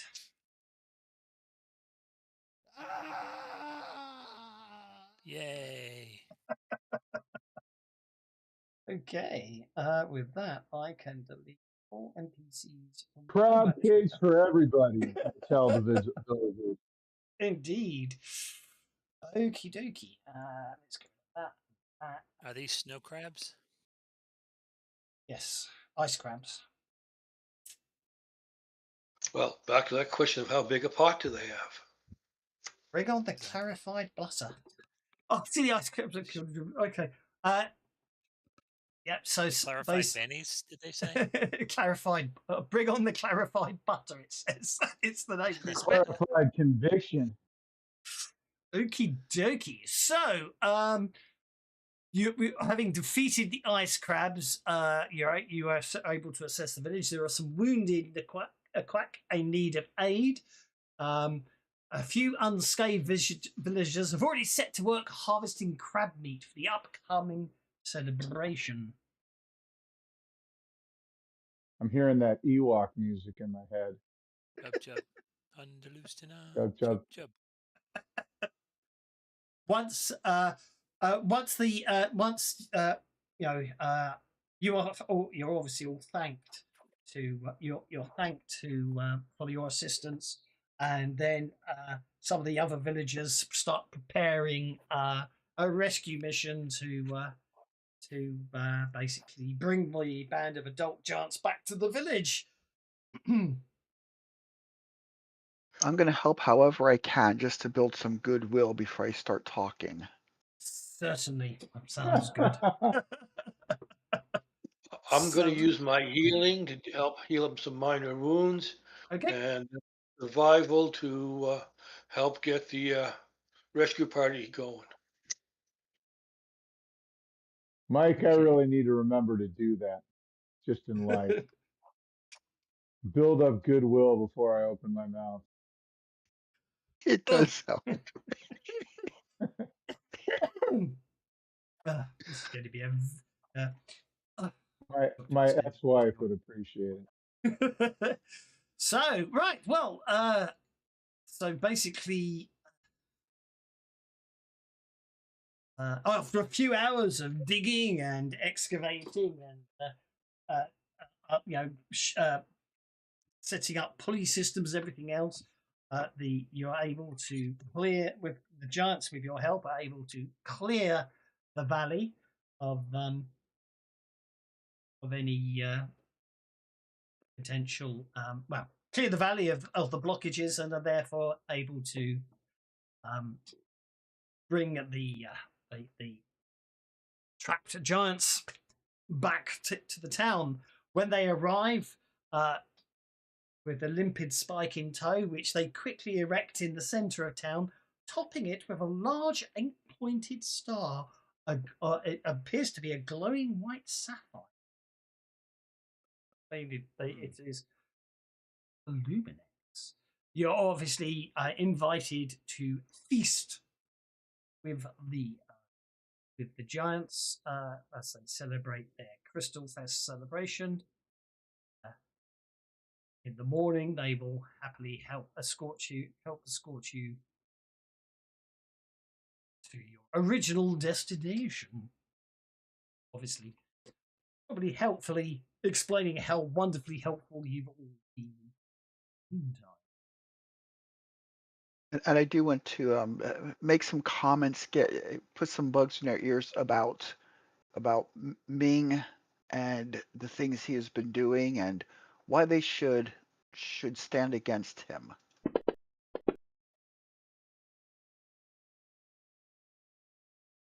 Oh, very good. That's obviously going to come along very well.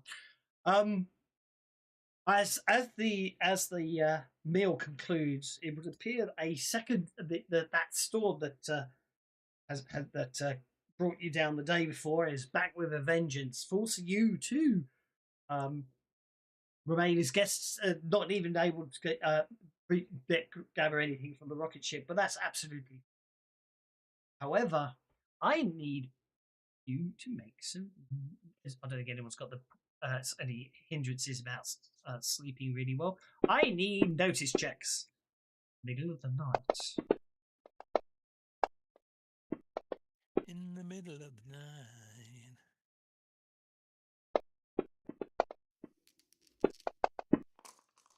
You awaken. You awaken. To the sound of crabs. Not at all. I wake up to the sound of crabs. Mother Mary comforts me.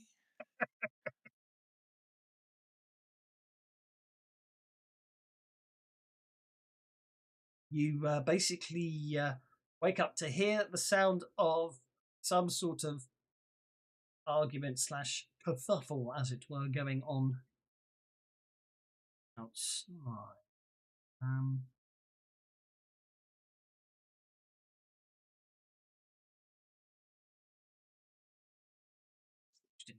Mistake, which is a mistake I've made there. So,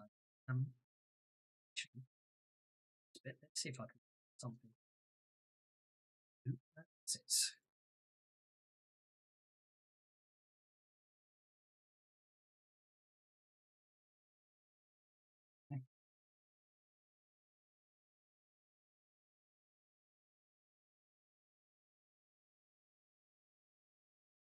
Definitely some sort of heated argument going on in the outside village square.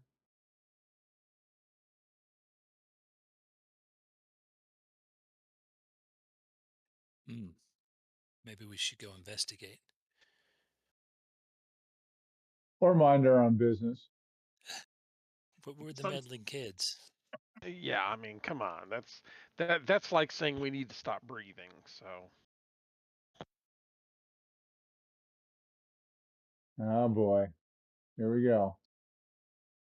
All right, let's go see what the business is. Okay. As you get out, my daughter. It's Crimbo. Why are you guys fighting? As you get outside, At Christmas time we banish light. We banish. You're on Mongo. You're on Mongo. There's no Christmas on Mongo. Where were we? Yes, it would appear that as you head outside, you can see the giants arguing with Well, I just shared an image of one of them. Where'd you find my picture? Hairy, giant-sized humanoids who can be best described as resembling emancipated yetis of Tibetan lore, but with coats of wispy pale green fur. They have large bioluminescent violet eyes. Ooh. And it appears... Do they have a small dachshund with them that has antlers taped to his head? No, but it appears that they are... Hello, Christian. It appears that they seem to be very upset, and they're demanding that they want something they're calling the Luminex back, and they're pointing at the star-shaped power crystal, white sapphire, at the top of the limpid spike, the center of town. Well, apparently they're not going to get that back.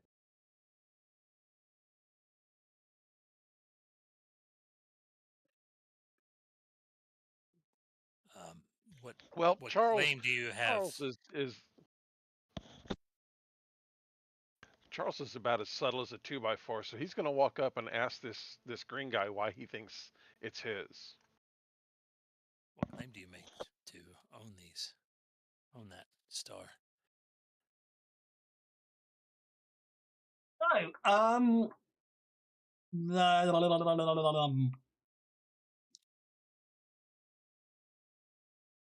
the star-shaped relic of fine crystal. They explained that the giants stole from them several generations ago.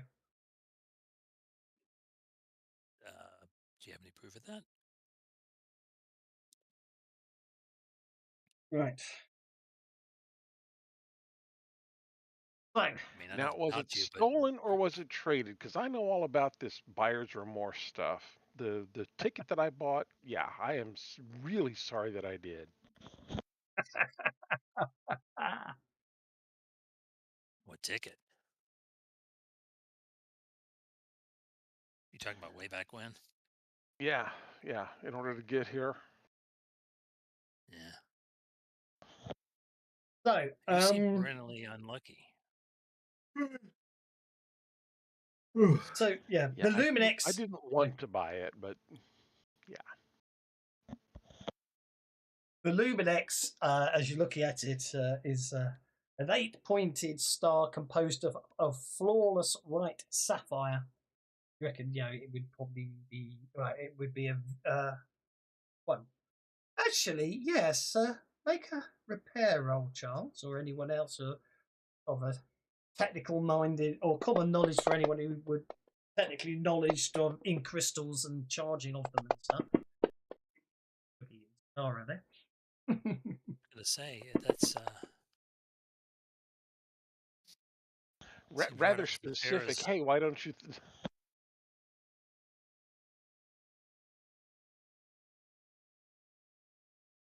Cut off there. I'm very intrigued. Right. Why don't you? And then everything went quiet. I was like, what? Okay. Does the village chieftain remember where they got the Okay, crystal? Tefera, not to worry. Well, no. So anyway, what I was going to say is what the looking at it and sort of thinking about its crystalline structure.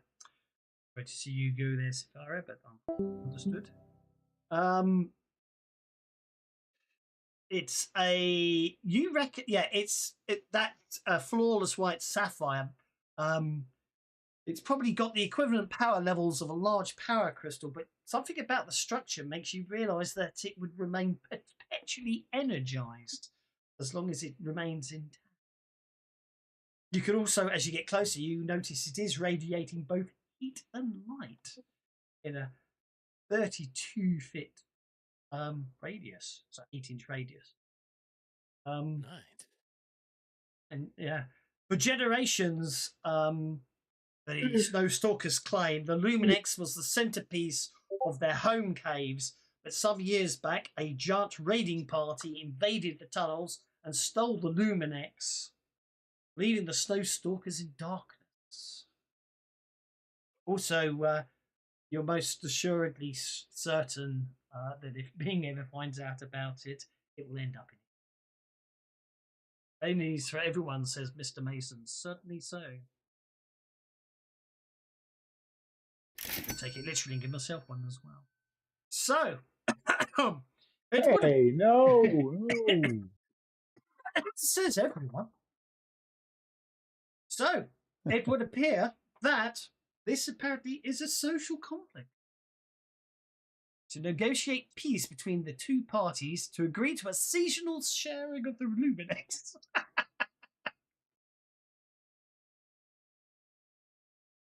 Okay, so apparently, yeah. Well, that sounds like a good idea. You know, get together and have a happy hug under the Luminex. Exactly. So not only conflicts with ourselves, so characters make arguments back and forth over 3 rounds for all their appropriate skills. Okay, conflict rounds. So it's a social conflict apparently. So you get to nominate who's going to be your negotiator on your side. Charles. Yeah, my persuasion's a whopping D6, so.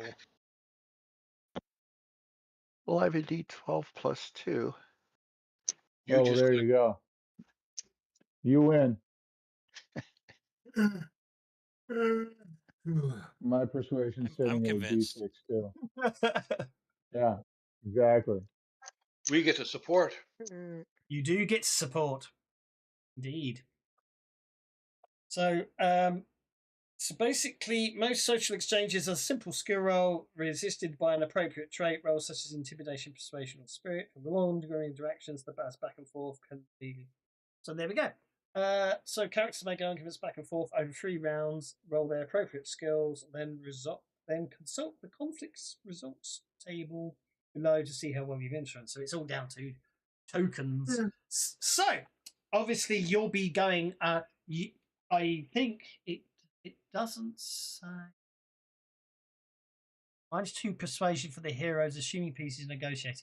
I think it's a case of it's going to be your persuasion resisted by the Snowstalker's spirit, because obviously they're going to be, they're claiming they want it back. So I don't think it's opposed, but you've got 3 rounds of making arguments, and obviously the rest of the party is supporting. So what we shall do is take Safari from the. We'll clear all cards, because that's an easier way to do it. Clear hands. And then what we shall do is. I'll go in reverse order up the combat track because Ceres is at the top now. So obviously, the maximum support you can provide, I should say, is +4 total. So Azul, Tawny, Victor, Charles, and Lizarus, you can obviously all do your supports, but once we get to the +4, that's the most you can get. Although I must admit, I was run on a slight aside. There's a really fun Savage World setting called Sleuth Squad, which is a bunch of crime fighting teams.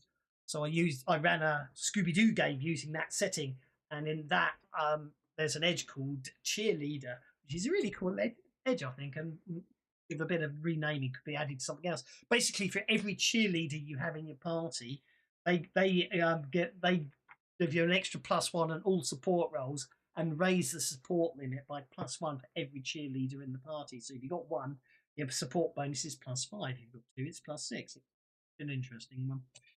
I thought that was perfect for Daphne, so that's what I did. But anyway, Azul, Tawny, Victor, Charles, and Lizarus, how are you going to support Ceres as he makes his argument here to try and negotiate a peaceful resolution for Crystal? Well, and if it helps, my I'm, first round is going to be pointing out the harsh environment that they're all trying to survive, and conflict just hinders that. Yeah, and I'm just going to use my common knowledge to keep my mouth shut. Okay. I'm going to serve them some crab and use my persuasion that they take it as a friendly action. Okie dokie. That's a +1.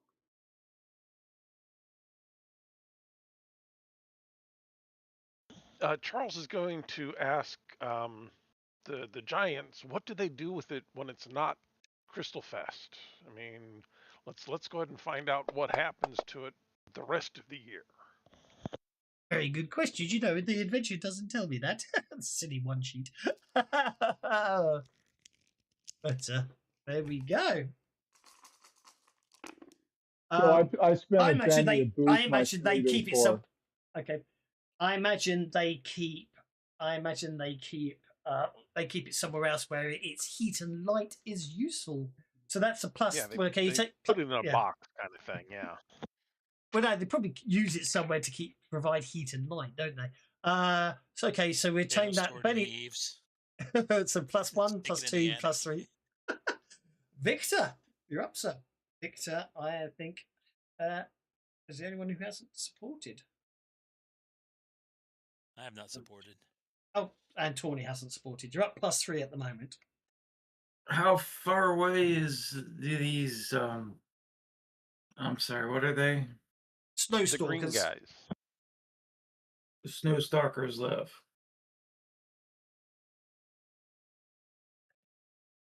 They're pissed because they're buddies with the Probably not too Tauntauns. far. Yeah, someone killed their Tauntaun. Probably a couple of miles. You know what the temperature inside a tauntaun is? So it ought to, I mean, they were planning. They ought to be able to make it usable. Come on, that's a good one. I thought it was That pretty they could good, yeah. share the benefit of it between both groups.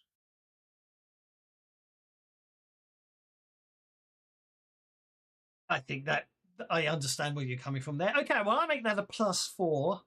Tori, do you want to see if you can make things better or worse? Just trying to think.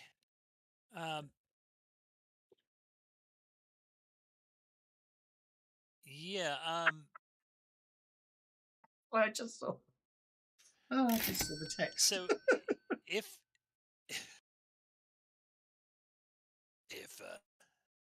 this were to dissolve into battle, nobody's going to come out on the good side. And as you can see, you have superior in this way, but you guys are more superior in this way. And why don't you work out a way where you can share the crystal instead?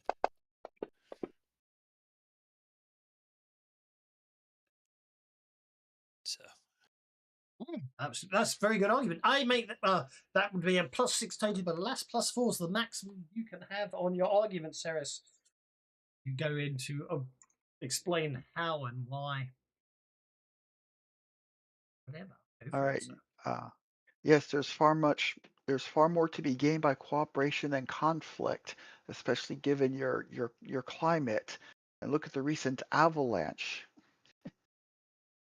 That's the gist of my debate there. Oops. I almost rolled intimidation. Oh. Okay, are you happy with a 16? Yes. Ooh. Yay! And that's going to be 4 successes, isn't it? That's 4 tokens.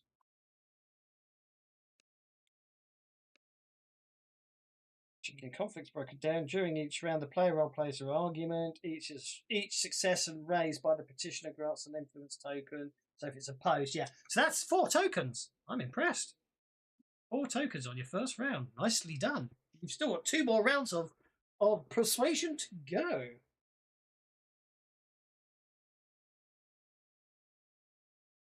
That puts you into them being reasonably convinced or willing to help. Realistically, you want to get 6+ tokens. So, how do you think you're going to? You think you're bringing this? You think you're getting an accord out of the snow stalkers, Ceres? How do you? What's your intended line of argument this time? Well, let's look at all the benefits to be gained by cooperation and what could happen. What could be the outcome of the sharing? Oh, that sounds like my classroom. Here's what I'm going to say. And if you don't cooperate, you face our wrath.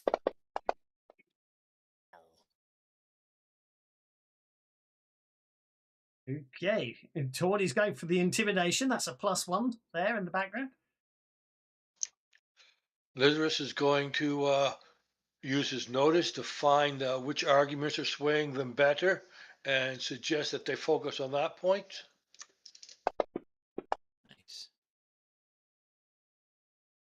Azul will use survival and is trying to think of ways as we try to hammer out a compromise and sharing that it would possibly help them both, all parties to survive and thrive in this harsh environment. Oof.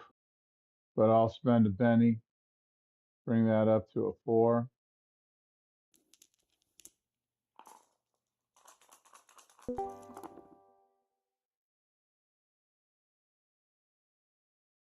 What? Okay. So that's +1, +2, +3. Any more support rolls in? Yeah, Charles is going to use his survival to point out how the shared heat and the cooperation is going to be good for living in this hellhole place.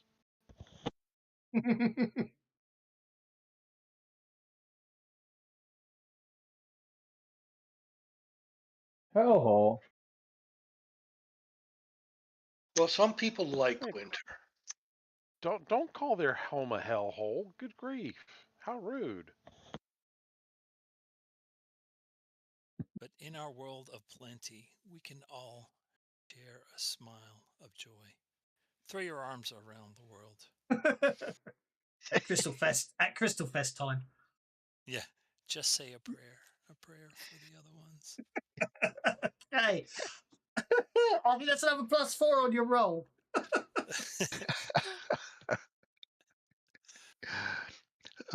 And think about your puppet plays getting a wider audience and allies, and allies to have your back.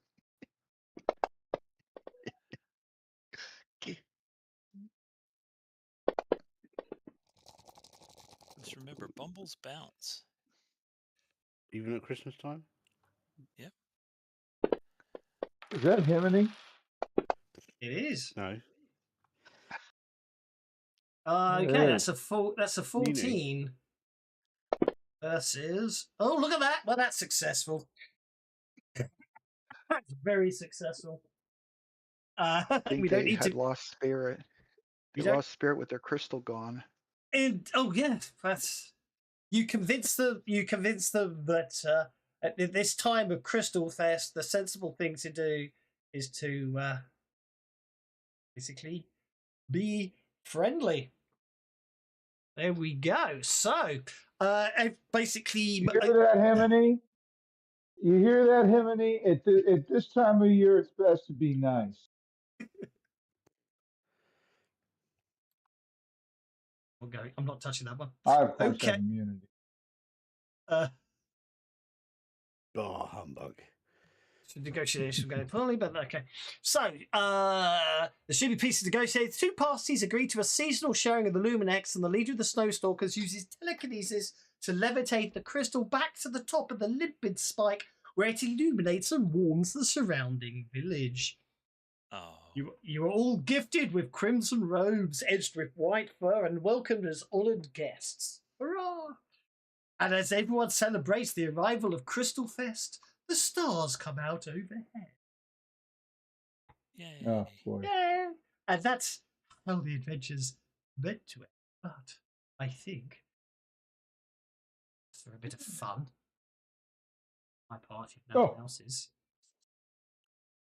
This is him and he just turned up. Let's have some notice checks. One last chance at the PPK, huh?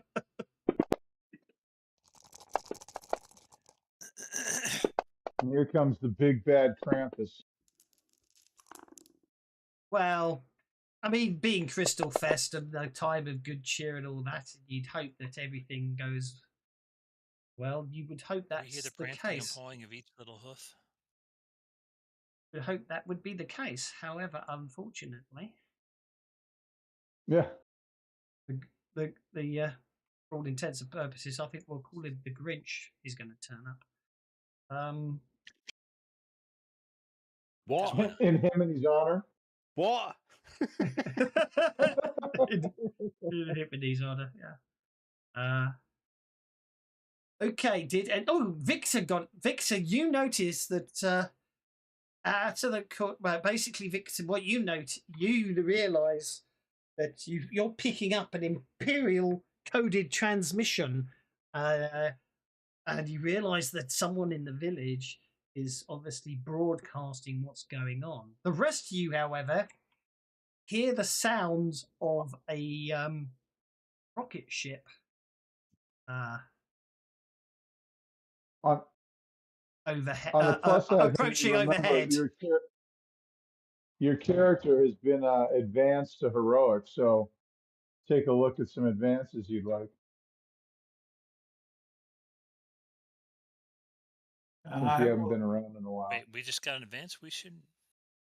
No, No, Himini. but we're already we're heroic, and Himini hasn't been around in a while, so I just reminding Dawes is going to Oh, throw I a see. super I drink see. at us that he could Uh, add all sorts of when broken there's- shit to his character. A very impressive rocket ship appears to be landing.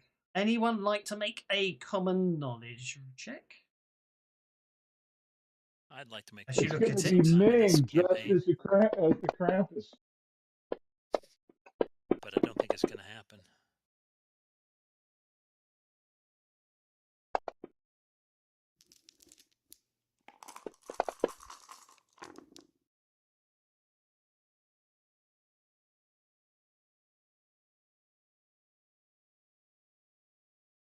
Okie dokie.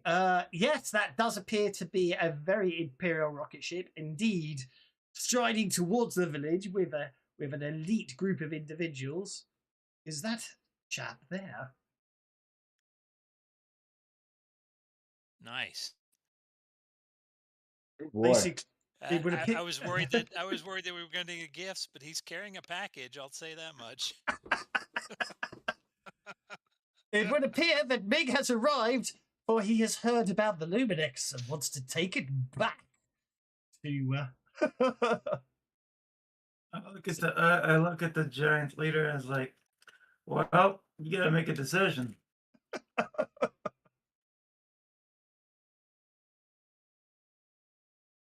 Okay, let's make life easy, shall we? Because Ming's Ming, isn't it? So, yeah, items.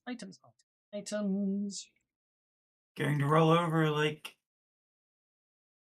a beaten dog, or going to fight for your people?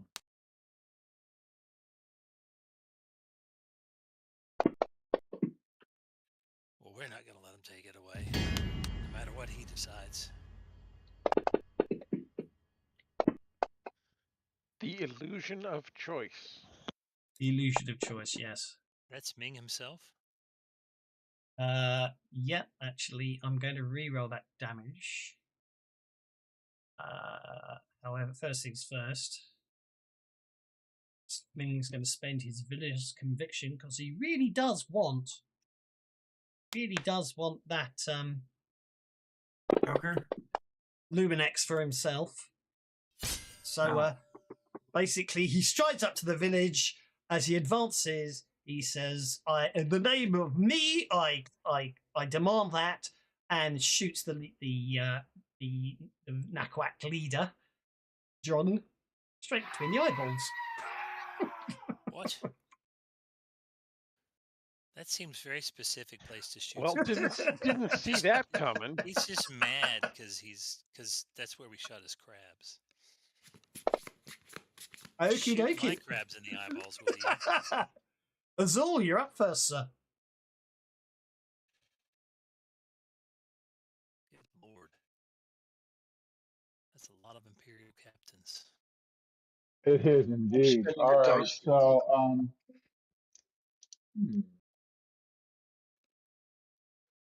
going to pick new card. I moved up a point. No problem. Is anyone on the two? No one's on a two. did you guys did you say something about getting a conviction for not playing the action card last time? No. Oh, Long forgot. okay. I long forgot about that. This would have been the time to have spent it. Okay. Moving on. Well, you're out of conviction. Oh, good point. You're fighting Ming.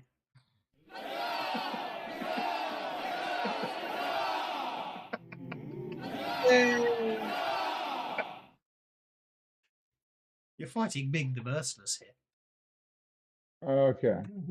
So we're all on we're all kind of together. So what I am going to do is I am going to take 2 actions, and the first thing I'm going to do is try and hit everybody with all of my friends with speed. Okie dokie. And I'm not looking at the tracker. Did that targeting work? Targeted. Oh, hang on. Yeah. Why is Fritz not on the combat tracker? Probably not. Let's deal him a card. Oh, Fritz is on the 2 of hearts. 2 of hearts. 2 hearts. And Yeah, he's targeted. everyone, he's now targeted. Are you staying on the 2 of hearts, All Fritz? Oh. Now, the only reason I asked, if you stay on the 2 of hearts, you get a Benny, but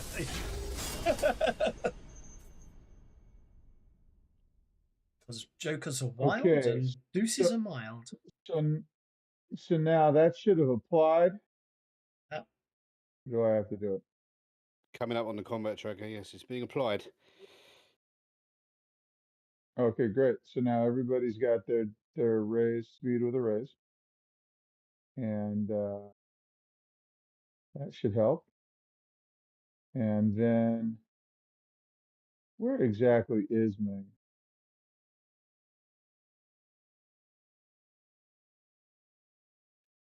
There's the Merciless looking one in the middle. Oh, he's flanking us. Okay.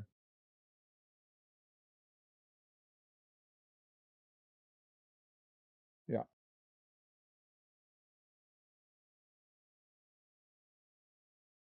Yeah. Oh, hang on, I can give Fritz.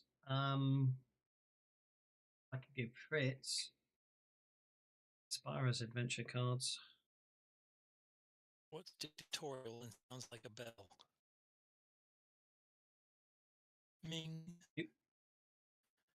You've got some adventure knock cards now. Ah. I don't have enough adventure cards for the party because they've all got too high a level. So I never actually got around to making the rest of them.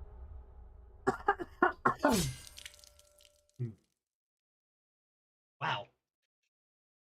How many do we get to spend now? Just 1, right? Just the 1. Himini, can you shoot things? Yes. All right. Here, I'm sending hack you them one. to pieces. Well, you may not want this one then, but I'm sending it to you. Here you go. Ming the Merciless so he took 2 ones instead of 3? Hang on, his conviction isn't running.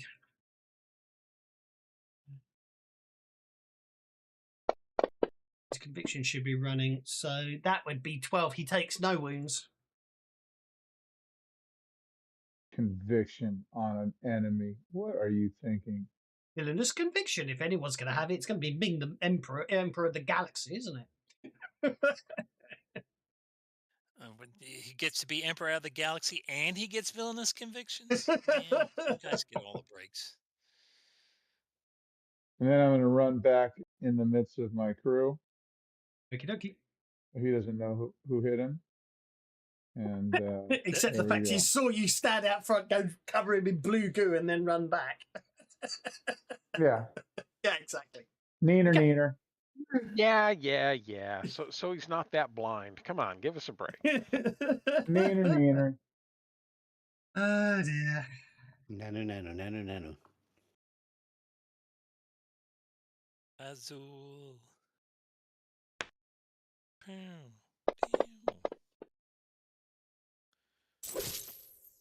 You're shot with a ray gun rifle as you dive back into cover.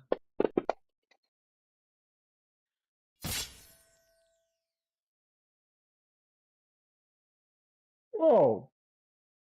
This cover didn't do much work, did it? What's up with that hostility? You just shoot his emperor.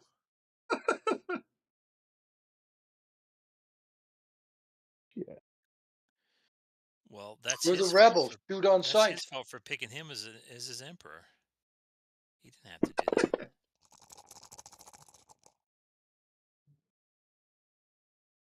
He's then going to advance and take cover there. And then...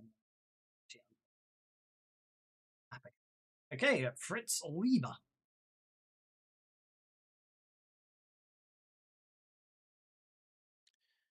Isn't he a lover, not a fighter? Fritz Lieber. He's a writer. Yeah. Stick with me here. He's an author. Yeah, he's I an know author. who he is. Come on, you guys. So bad. Lieber is. I know. It's German for.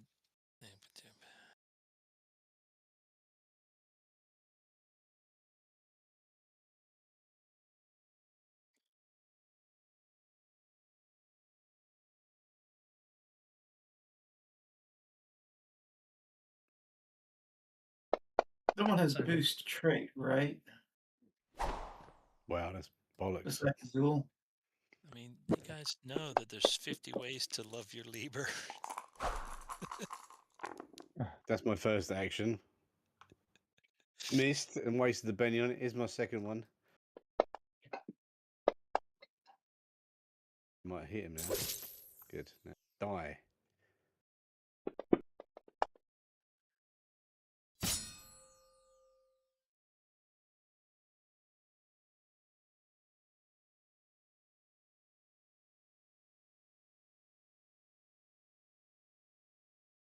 Imperial captain takes a wound.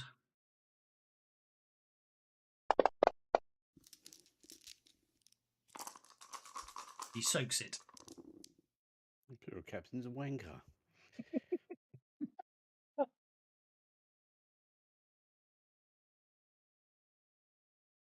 Who's next?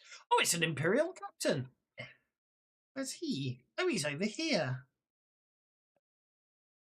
Oh, I think I know what we're going to do. Make life a lot easier. Sneaking up behind us. Sneaking up behind us. The sneaky fucking Imperials. She left. That's right. Athletics. Accurate.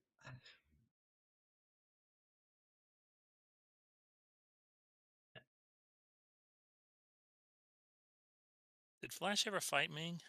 I mean, in the movie he did, but I'm sure he did at the end of the series. did the series end though? I guess. Well, yeah, they had multiple series, didn't they? He probably always kept coming back. Yeah, that's fair enough. Yeah, that makes sense. It's not actually assigning the damage. That's a bit.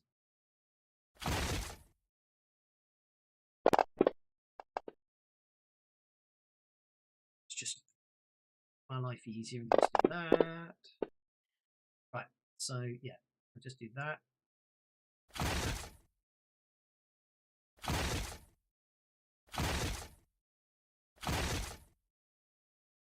Sounds ugly.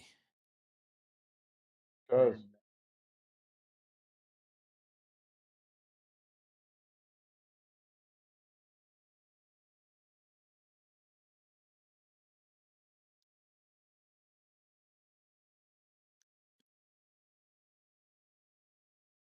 Beating stuff up and making them look like really nasty bad guys as he throws in some sort of he throws in some grenade that basically entangles and traps all of them, and therefore, all intents and purposes, takes them out of the fight. Doesn't kill them, but captures them so they could be taken.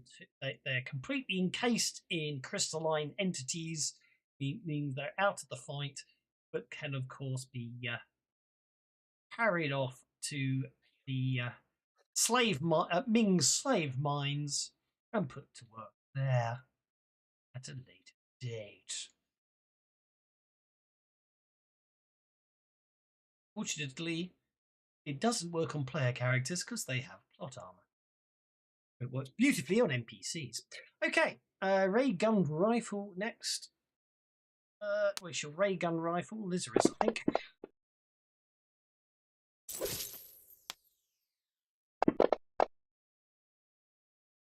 Unharming Lizarus. And that brings us to Tawny.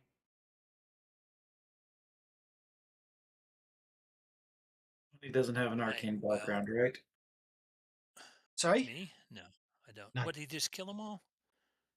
They've all been frozen in carbonite for all intents and purposes, crystalline entities. KO'd. They've been KO'd. They've been put out the fight with a plot grenade. Double movement? You have double movement. because of me. Double Had to do movement, some cleanup. ignoring multi-action.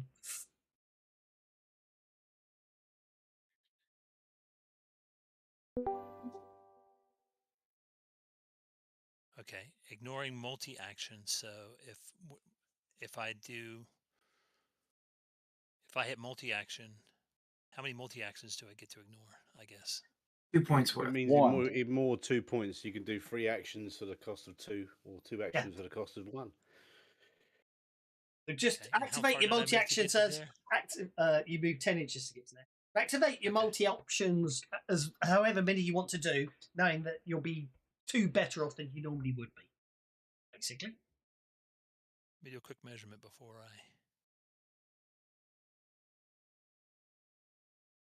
I enter there. And how much movement do I have? Let me see here. You probably have 12 double pace, don't you? No, I probably have 16. Yeah, I have 16. Ah. So I need to roll a 4 on my run. Okay, good. So I'm going to take off the multi-action.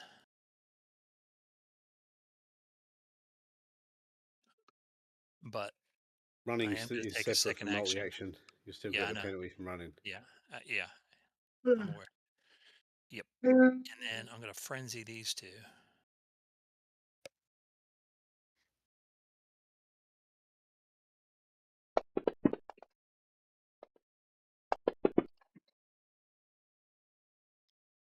It's 2 hits.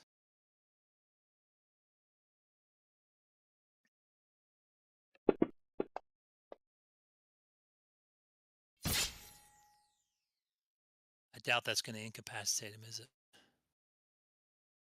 I think they're all wild cards, aren't they? Yeah. It'll wound both of them and probably shake them.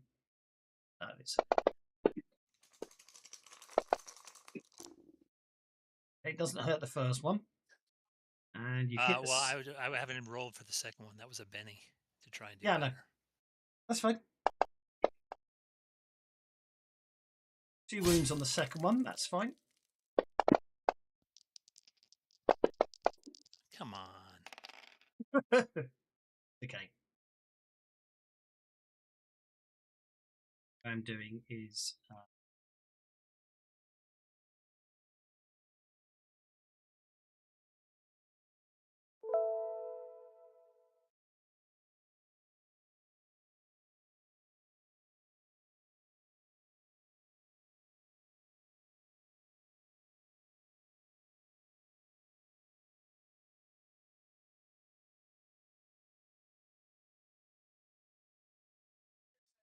yay.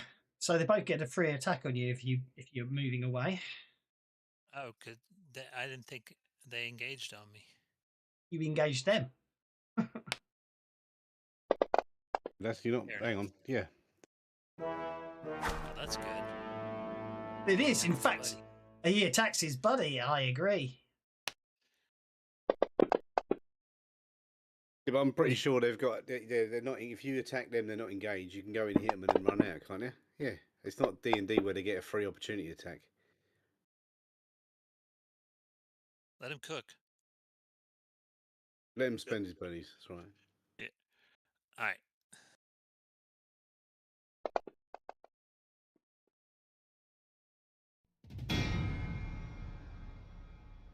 I did that wrong. I'm sorry. I should not have done a frenzy on him. I don't think you can do more than 1 frenzy around. Yeah, you hit. But you got both rolls were a 9, so just do 1 damage, isn't it? Just do 1 damage. All right, fair enough.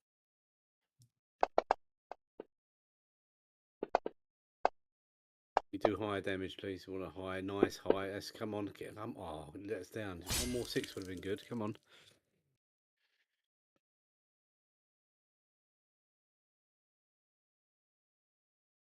Soak that. Do wild cards automatically get 4 wounds? Because he'll soak some of it, I imagine. Righty-ho. Yes. 4 wounds. Wow. Okay. He's still standing, but only just.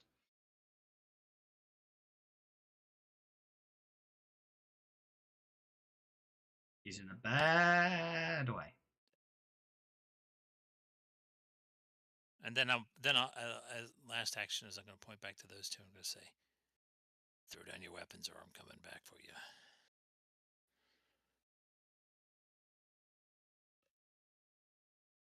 I don't have another action to do, so that's it. That's me. Okay. Uh-oh.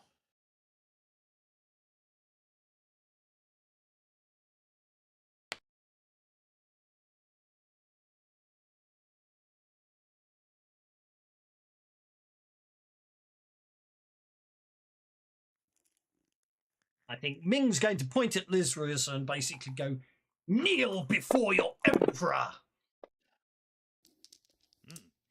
My. Oh yes, come closer. Please come closer. Oh. Bend a Benny and add a point. Love to. Okay, that's no problem. So you make that into a 12. Therefore, you're able to ignore Ming, and then he steps. Smile and give him a rigid digit. He snarls in annoyance. Okay, Imperial Captain is over here. Where's the Imperial Captain?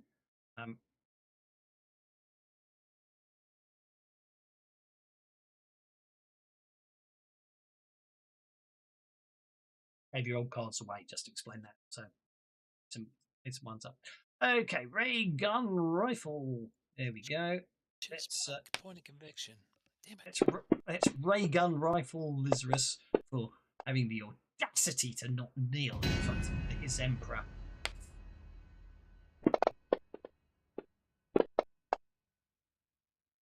This isn't just any trap. Okay, Naquk is up next. Villager. Emperor. I hardly know her. Oh, okay, that's fine then. Thank you for your order. I shall have the villagers run back into their shelter there. Okay, Imperial Captain has a ray gun rifle. There we go. He's going to fire at Charles because I had to randomly pick someone this time. Therefore, I have to pick Charles. Therefore, I'm randomly picking. Always picking on me. That's because you took the hindrance that says I have to. I still want to complain, though. Well, yeah, you're allowed to complain. I'm just going to shoot 20 in the back. No.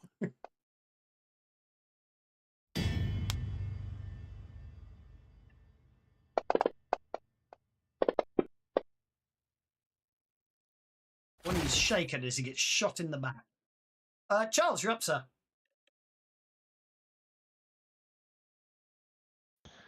Okay, well, I know there's lots of bad guys out there, and they're all far away from me. So let's start with a run.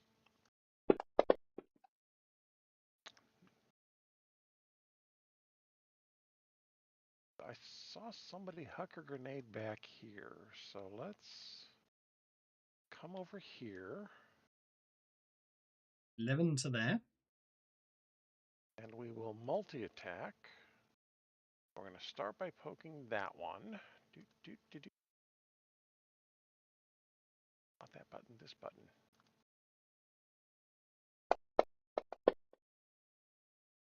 Charles doesn't have an arcane background, does he? Oh, forgot to turn off the running because of the... Right, we got the speed thing going? Yeah, forgot to turn off the running.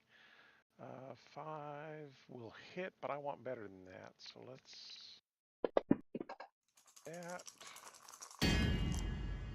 That's what we wanted.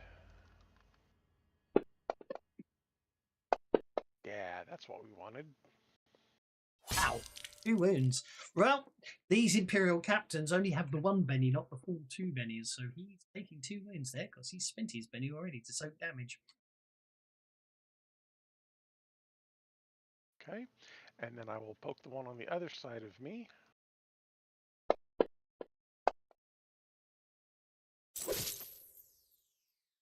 I need the raise. Come on. Not gonna give it to me. Fine.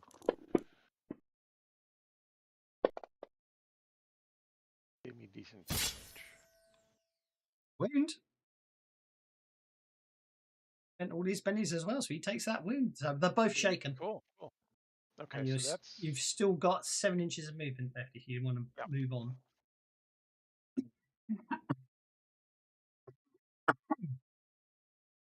Kind of harass him a little bit and then dart on over this direction. Okay. That's the way you do it, man.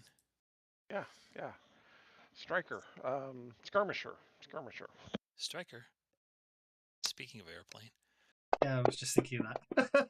That was airplane 2, though, right? Striker. Head striker. Oh, and a ray gun rifle shot screams through the air and narrowly misses Charles. Victor. What's your vector, Victor? Roger. What's very fast. All right, so I have two-fisted. I have speed with quickness. I am. I mean, at this point, what don't you have? Charging forward. First strike. Counterattack. Yeah, those are both pretty important ones too, yeah. All right, so I will be doing 3 actions, 2 of which are shooting, so I'll have no action penalty because of two-fisted. First, I'm going to take out pop shots off at those 2 captains as I move forward. Oh, whoops, I'm sorry.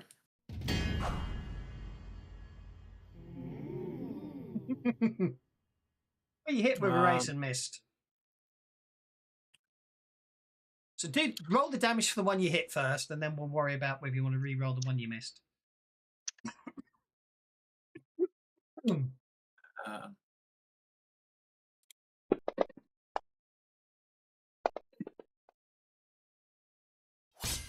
He's still got a Benny, so he's going to spend his one and only Benny and soak 1 wound and then shaken and take a wound. And then if you want to re-roll the attack on the second guy, you can do so. No.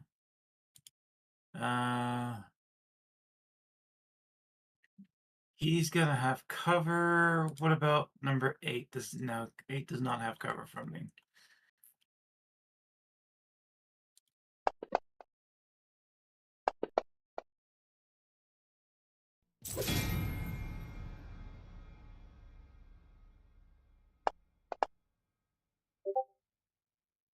Wound.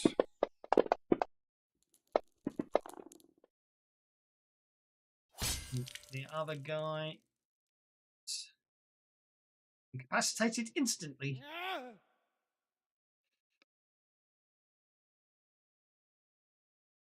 Check when that Benny's for everyone came in. That Benny's came in an hour ago. I didn't get any bennies. Actually, no, you didn't. Actually, did you? Because you're probably not showing up as a party member. So, let's give you those bennies. I just need to see if this Imperial captain has first strike. Oh, thank you very much. I'll give myself a Benny, and I'll give you a Benny for Benny. First strike's up. The captain's on first strike, so you can move in. No, I did. Okay. What kind of shenanigans was that? Don't even question it, dude. You haven't got immunity anymore. Zip it.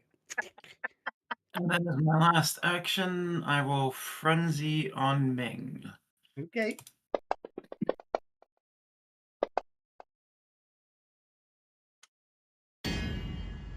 Wow. 3 hits on Ming and the Merciless.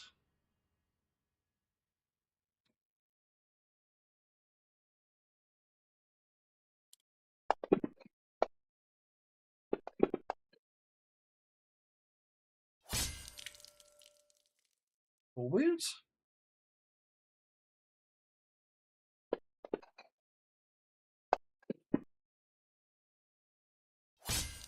Two wounds. Yeah.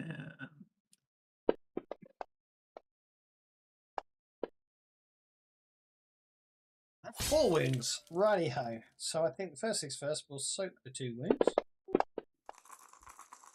Which we do.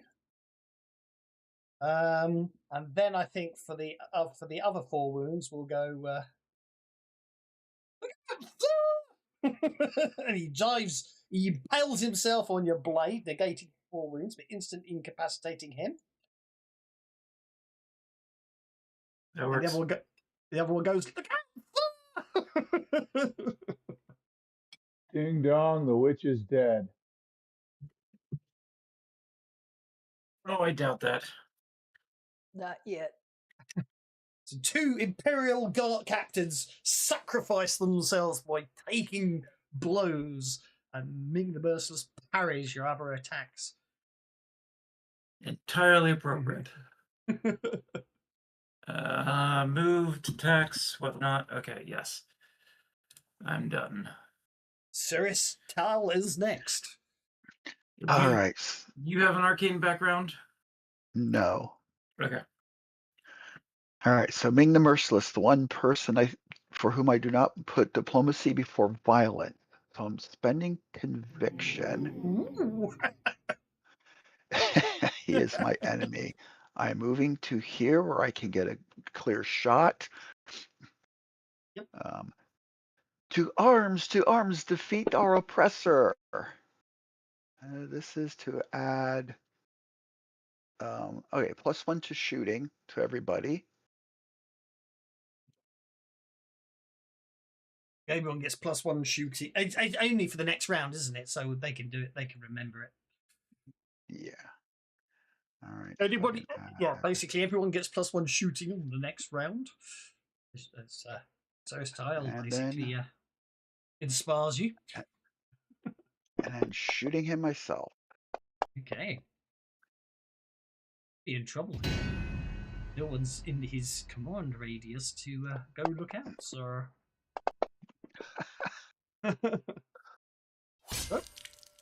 Let the people be free.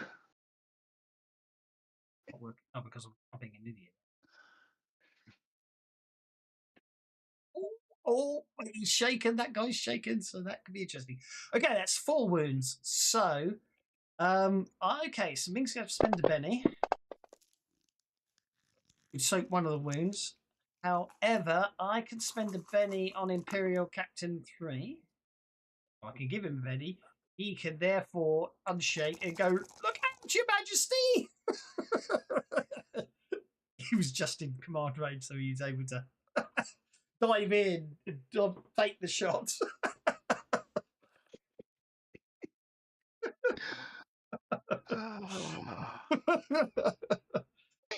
Well, we're thinning his support. Very rapidly. You took 3 wild cards out in a single go there. You're feeling all alone over there, Ming? I think the more This is going to zip around this rock and come onto his flank here using blade and claw. Okie dokie. Now he's Ming the sidekickless. Check. You don't have an arcane background? I'm pretty sure you don't. Azul and Zafira are the only ones that I know of with arcane backgrounds. And Zafira left, right? Zafira's back. Zafira is back. Oh, I need boost vigor if you can do that, please. I'll see what I can do. I just realised Zafira wasn't actually on the combat tracker, so let's give Zafira the 2 of diamonds for that's why Zafira hasn't gone yet, and then a Benny for being on a 2. Yeah, she gets a Benny. I really, really need that boost vigor. You want boost vigor? Yes. Rather than lower vigor on the bad guys? Yes. Okay. I think he has a plan. I have a plan. Plan. I just need the Does Ming GM. the Merciless have any bennies left? Ming the Merciless has spent all his The GM's bennies. got some bennies.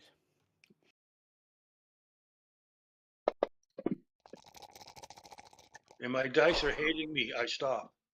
Okie dokie. Ming the Merciless again seems to be unaffected in any way, shape, or form, as Zafara, who doesn't even appear to be on the map, suddenly appears on the map. There we go. Nope. And I assume I am not hasted like the rest of the crew. I don't see it as if Azul's got the PowerPoints to do it. I don't see why you shouldn't be. Have you got enough PowerPoints to do it for one more person, Azul?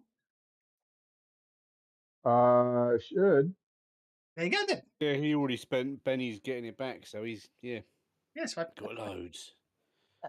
As all Lunappy or whatever his name Hey, is. you got your double movement skinned speed, ignoring multi-action. fish Off you man. go. All right. That means I get to do 2 and move. All right. I am going to move to there.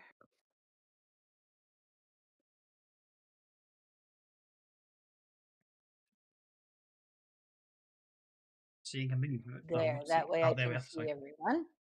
And I will, first action, I will boost everyone's, all the friendly targets' vigor. You target, okay, you got them, good. So we go for first action.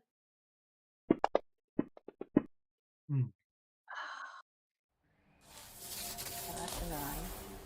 So that's double. Everybody gets two dice on their vigor. Nice. Indeed.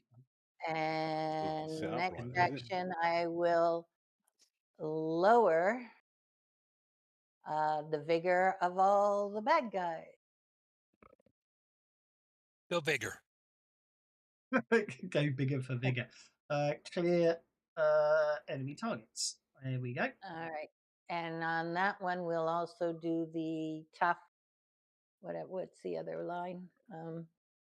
We'll make it strong, and we will throw on a hinder and a glow and fatigue. Hi, Big Daddy, though. Oh, I may not be able to do all that.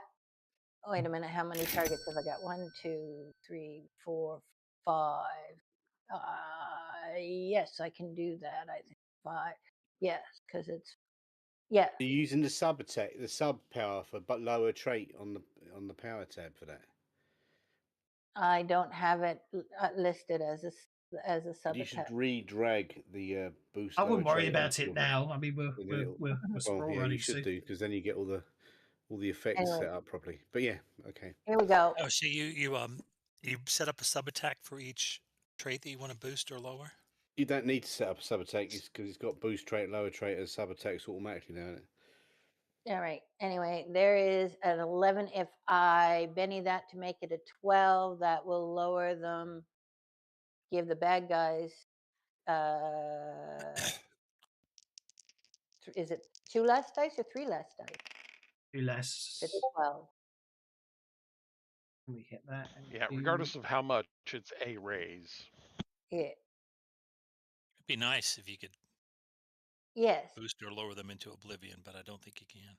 Well, I know that the bottom end is a D4, so it would be nice if you could do it all the way down to a D4.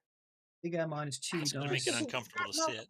Times could do like hit them at each action and do a lower effect again, and do it that way. If you can't do it in one shot, No. Okay. You can't stack it. You could lower a different stat, but not the same one. Yeah, you can lower a different one. You can lower different stats. You can't stack them. What you can do, makes it really difficult to sit when your bottom end's a D4.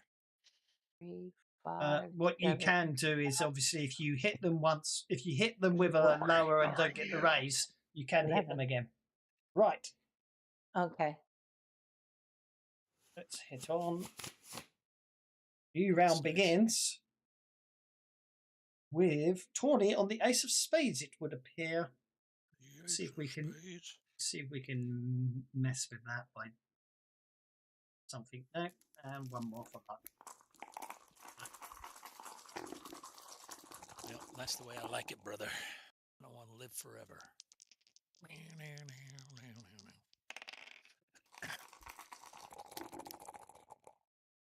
Everyone's spending we bennies going? to get up. I got a joker. You got Fritz. a joker? Fritz. Yes. Come on.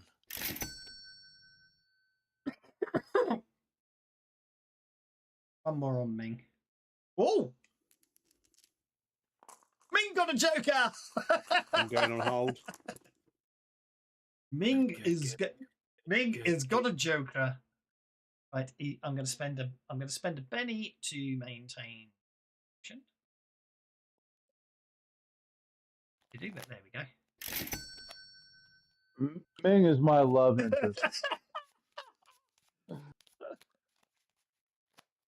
Okay, you really want Ming intermittently turning up and causing? Okay, fair enough. Right. Oh, no. Okay, so first things first, we are going to we're going to attack Victor. I take it.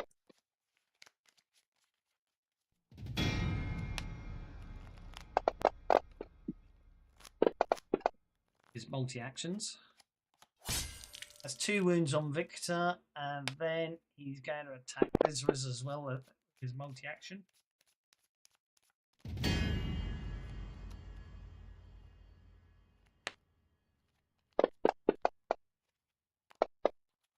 Just needs to get shakes on both of you. Oh, damn it, I'm going to spend my last penny to re-roll that damage. Lizarus. Get the shaken! Nicely. That's exactly what I needed. Are you keeping that damage? Is everyone soaking either? No. Wow. Yeah, can I soak that? You better soak that if that's what he wanted. He doesn't have any bennies left. Well, you don't need to soak if you're shaken. You can just spend a penny to Spend a penny and you're not. Just spend a penny and you're not shaken. Yeah. Right, but as I'm saying, to spend the benny and ruin his plan. Well, his plan was to run away. he's Ming, isn't he? He's not going to hang around. So, assuming he's going to hang around for me now, that's why I love him. Oh, hang on a second. I'm coming off hold then. Don't they get a free attack when he leaves like that? Only if they're not if they're shaken. That's the point. And if they're both shaken, but Lizarus isn't shaken because Lizarus gets a free attack because Lizarus isn't shaken, even though his token showing is shaken. So as he's running away, I'm going to shoot him with my. I just interrupted, so I'm going to just run after him and then. You can't shoot him. You just get a free attack on your action. You can't shoot him, but you can. Okay, I appreciate it.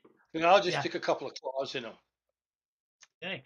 Well, you do have to attempt to Well, actually, you do. Well, let him go, and then I'm interrupting. Yeah. Yeah. Exactly. You're interrupting my big moment. Ming's not going to hang around. He's going to run away now. Go on, Fritz. What are you up to? I'm going to hack him, of course. I figured Big Daddy might be ambiguous. I interrupted. I figured Big Daddy might be ambiguous. Extra penny meant for us all. Oh, well, there you are. Apparently, Big Daddy is just all Big Daddy now. There we go. Thank you.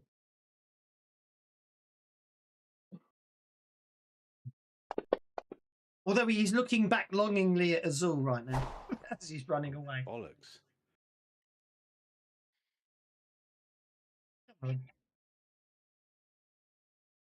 See, there's a little bit of silly Christmas fun.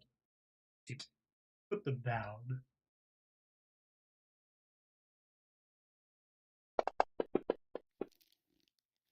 Oh, I just unlocked that werewolf on the dice there. What is this geezer's parry? 9, 10. It's Ming the Merciless. You're not supposed to hit him easily. I don't care. He's supposed to get hit by me. It's because of my scale, isn't it? Motherfucker. Azul hit him. Hit him right in the heart. That's my first attack. Right, let's do some damage, hopefully.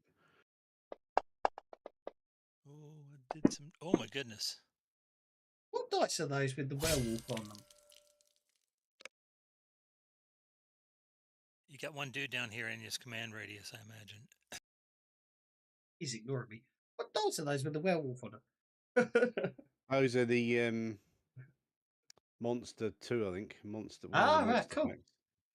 Well, Ming the Merciless takes 4 beddies as incapacitated, and therefore Wait, what? No. goes down. You got one guy in his command radius here. He's outside the command radius. Yeah, he's not close enough. My second attack. Ming goes down.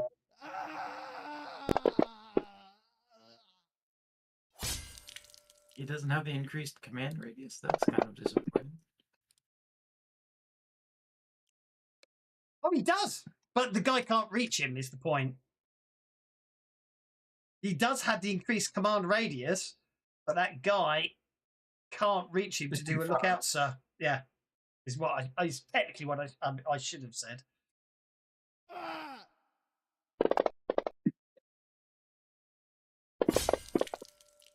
Just as I'm about to stick my blade through his head and kill him, a spaceship comes and grabs him and flies off him. I mean, you should say that. Don't go giving him ideas. That was the clone Ming. That wasn't the real Ming. Can't kill Ming. It would be silly. That was exactly what I was saving one Betty for. To allow Ming to just escape. Just as I'm about to stick the thing and he presses some button on his wrist. A new experiment I've been using. And disappears. Indeed. Motherfucker. And the sword hits the ground. Yeah.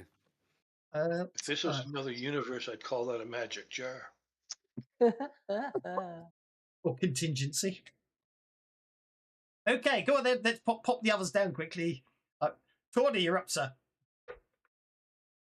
I do want to know what Victor's cunning plan was. Why he needed boost figure. The other guards will, actual fact, the other guards will immediately surrender, looking at tie boys. But a racial ability. Oh no! You weren't going to do something explosive, were you? Yep. You were going to self-destruct yourself. Yep. Wow. Because then I was going to have to ask you if it would set off sympathetic explosions for the rest of the explosives I was carrying. You would have gone out with a bang, that's for sure. Okay, well that's an Imperial Guard incapacitated. It would have been 4d12, 2d8, and then 5d10. Wowzers. Worth of explosives.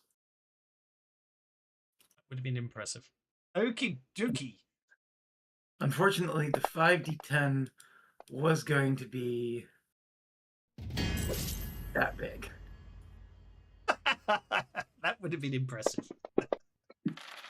Time for 300. Yes, indeed. But it's big. He always escapes, doesn't he? I figured he would, but it would have been. Yeah. He would have needed, like an extended period of time to recover. Agreed. But he's going to need extended period of time after it's stabbed in there. That's another Imperial Guard down. I would have given him some time with Lopan. Saphira, there's only 2 guys left. If you want to wail on them. No, Saphira is going to move to Victor and do a heal. Technically, it's repair on him, isn't it? Because you're a construct, aren't you? You need repairs rather than healing, technically. Oh, okay. Then I can't do that. So I should have known that. Sorry. I don't think I've ever managed to hurt him before. Not significantly. No. Yeah, no, I don't do repair. Yeah, Lizarus is better at that than I am, so I'll leave Lizarus to that. I'm going to repair myself. Move over to here then. And I'm going to telekinetically grab Imperial Guard number 1 and bash him into Imperial Captain number 7. Okie dokie. You there? So target him. See you later, Rigger. Target him, and off we go. All yes, righty. Merry Christmas and every of holidays to you all as well. See you in 2020. So I have to roll the Mongo Mincy. No, roll that to see. That's not a raise. So I only get the base, which is not a D12. It's a D. Yeah. So do a telekinetic bash D10 from your character Yes. sheet. That's the one. Yep. Target them both because you're smacking them together. So there you go. Oh, okay. And just roll your telekinetic bash. See what happens. Apply it to both of them. Okay, so it's 11 points of damage. And I can't Benny that, can I? No, make that a 12. No. Why that treated that as an attack and not damage, I'm not sure. But I don't know either. Do it that way instead. Smack them together. One of them goes down. Gets us to Ceres Tile. There's one guy left over here, and you've got a very fast pace if you want to put them down. Yes. I think that should give me a clear shot. We'll let the Christmas bennies flow. That does give you a clear shot. Here's what you get for supporting an evil emperor. Yeah. Indeed. And there we go. Oh! So, with that, you have successfully saved the village. Obviously, with the death of the quack Judd, village leader there, obviously they're very much on your side, and therefore that will most certainly help in your arguments when you go to the main tribes. And give you a card, I think, Tawny, that you can play after you do something good. I can't see. With that, we shall leave it there. I hope you enjoyed that little side quest there, and we'll sort of pick up the games again in the new year. Take care, what it is. Going to be doing Sprawl, or are we still on Flash Gordon? We'll have a discussion. Okay. I think, yeah, we'll have a discussion. I think it's probably a time to start Sprawl Runners. I think it's a good time to leave. It's sort of, you've pretty much turned everyone against it, and I think Sprawl Runners will be the way to go. So I think unless anyone has any reasons not to, I think we'll start 2026 as Sprawl Runners, but we shall see. Until then, my old character. That sounds. So, yeah.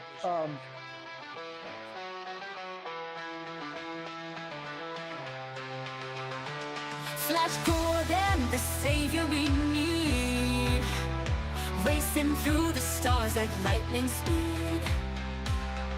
Crash landed on Mongo, a world so strange, where tyrants rule and the skies rearrange. The people are calling, their hope burns bright. A hero to rise and lead the fight. Flash, the champion of the stars, he'll shine in the darkness, break the bars. From Mongo steps to the skies that gleam, he fights for freedom, he lives the dream.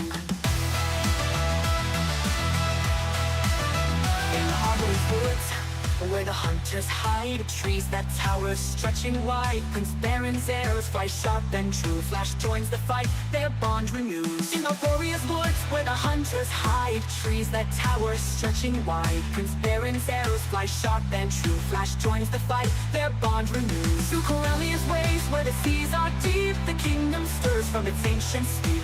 Merfolk whisper of danger near, Flash dives in, his courage clear. The people are cheering, they found their voice. In the face of evil, they make their choice. Flash, the champion of the stars. He'll shatter the darkness, break the bars. From Mongo's depths to the skies that gleam, he fights for freedom, he lives the dream. The tree is frost, the cold bites deep. A frozen moon where shadows creep. The Ice Queen's palace gleams so bright. Flash earns her trust in the heart of night. On Fyro's flames consume the ground. Volcanic rage, no peace is found. The Fireforged rebels rise with pride. Flash leads the charge, their strength aligned. The final battle, the stage is set. Laser blast and a daring bet. Ming's laughter echoes, his grip so tight. But Flash won't falter, he'll win this fight. Flash is savior of every world. Through cosmic storms his flag unfurled. With courage blazing he faced the sting and freed the stars from the rule of Ming.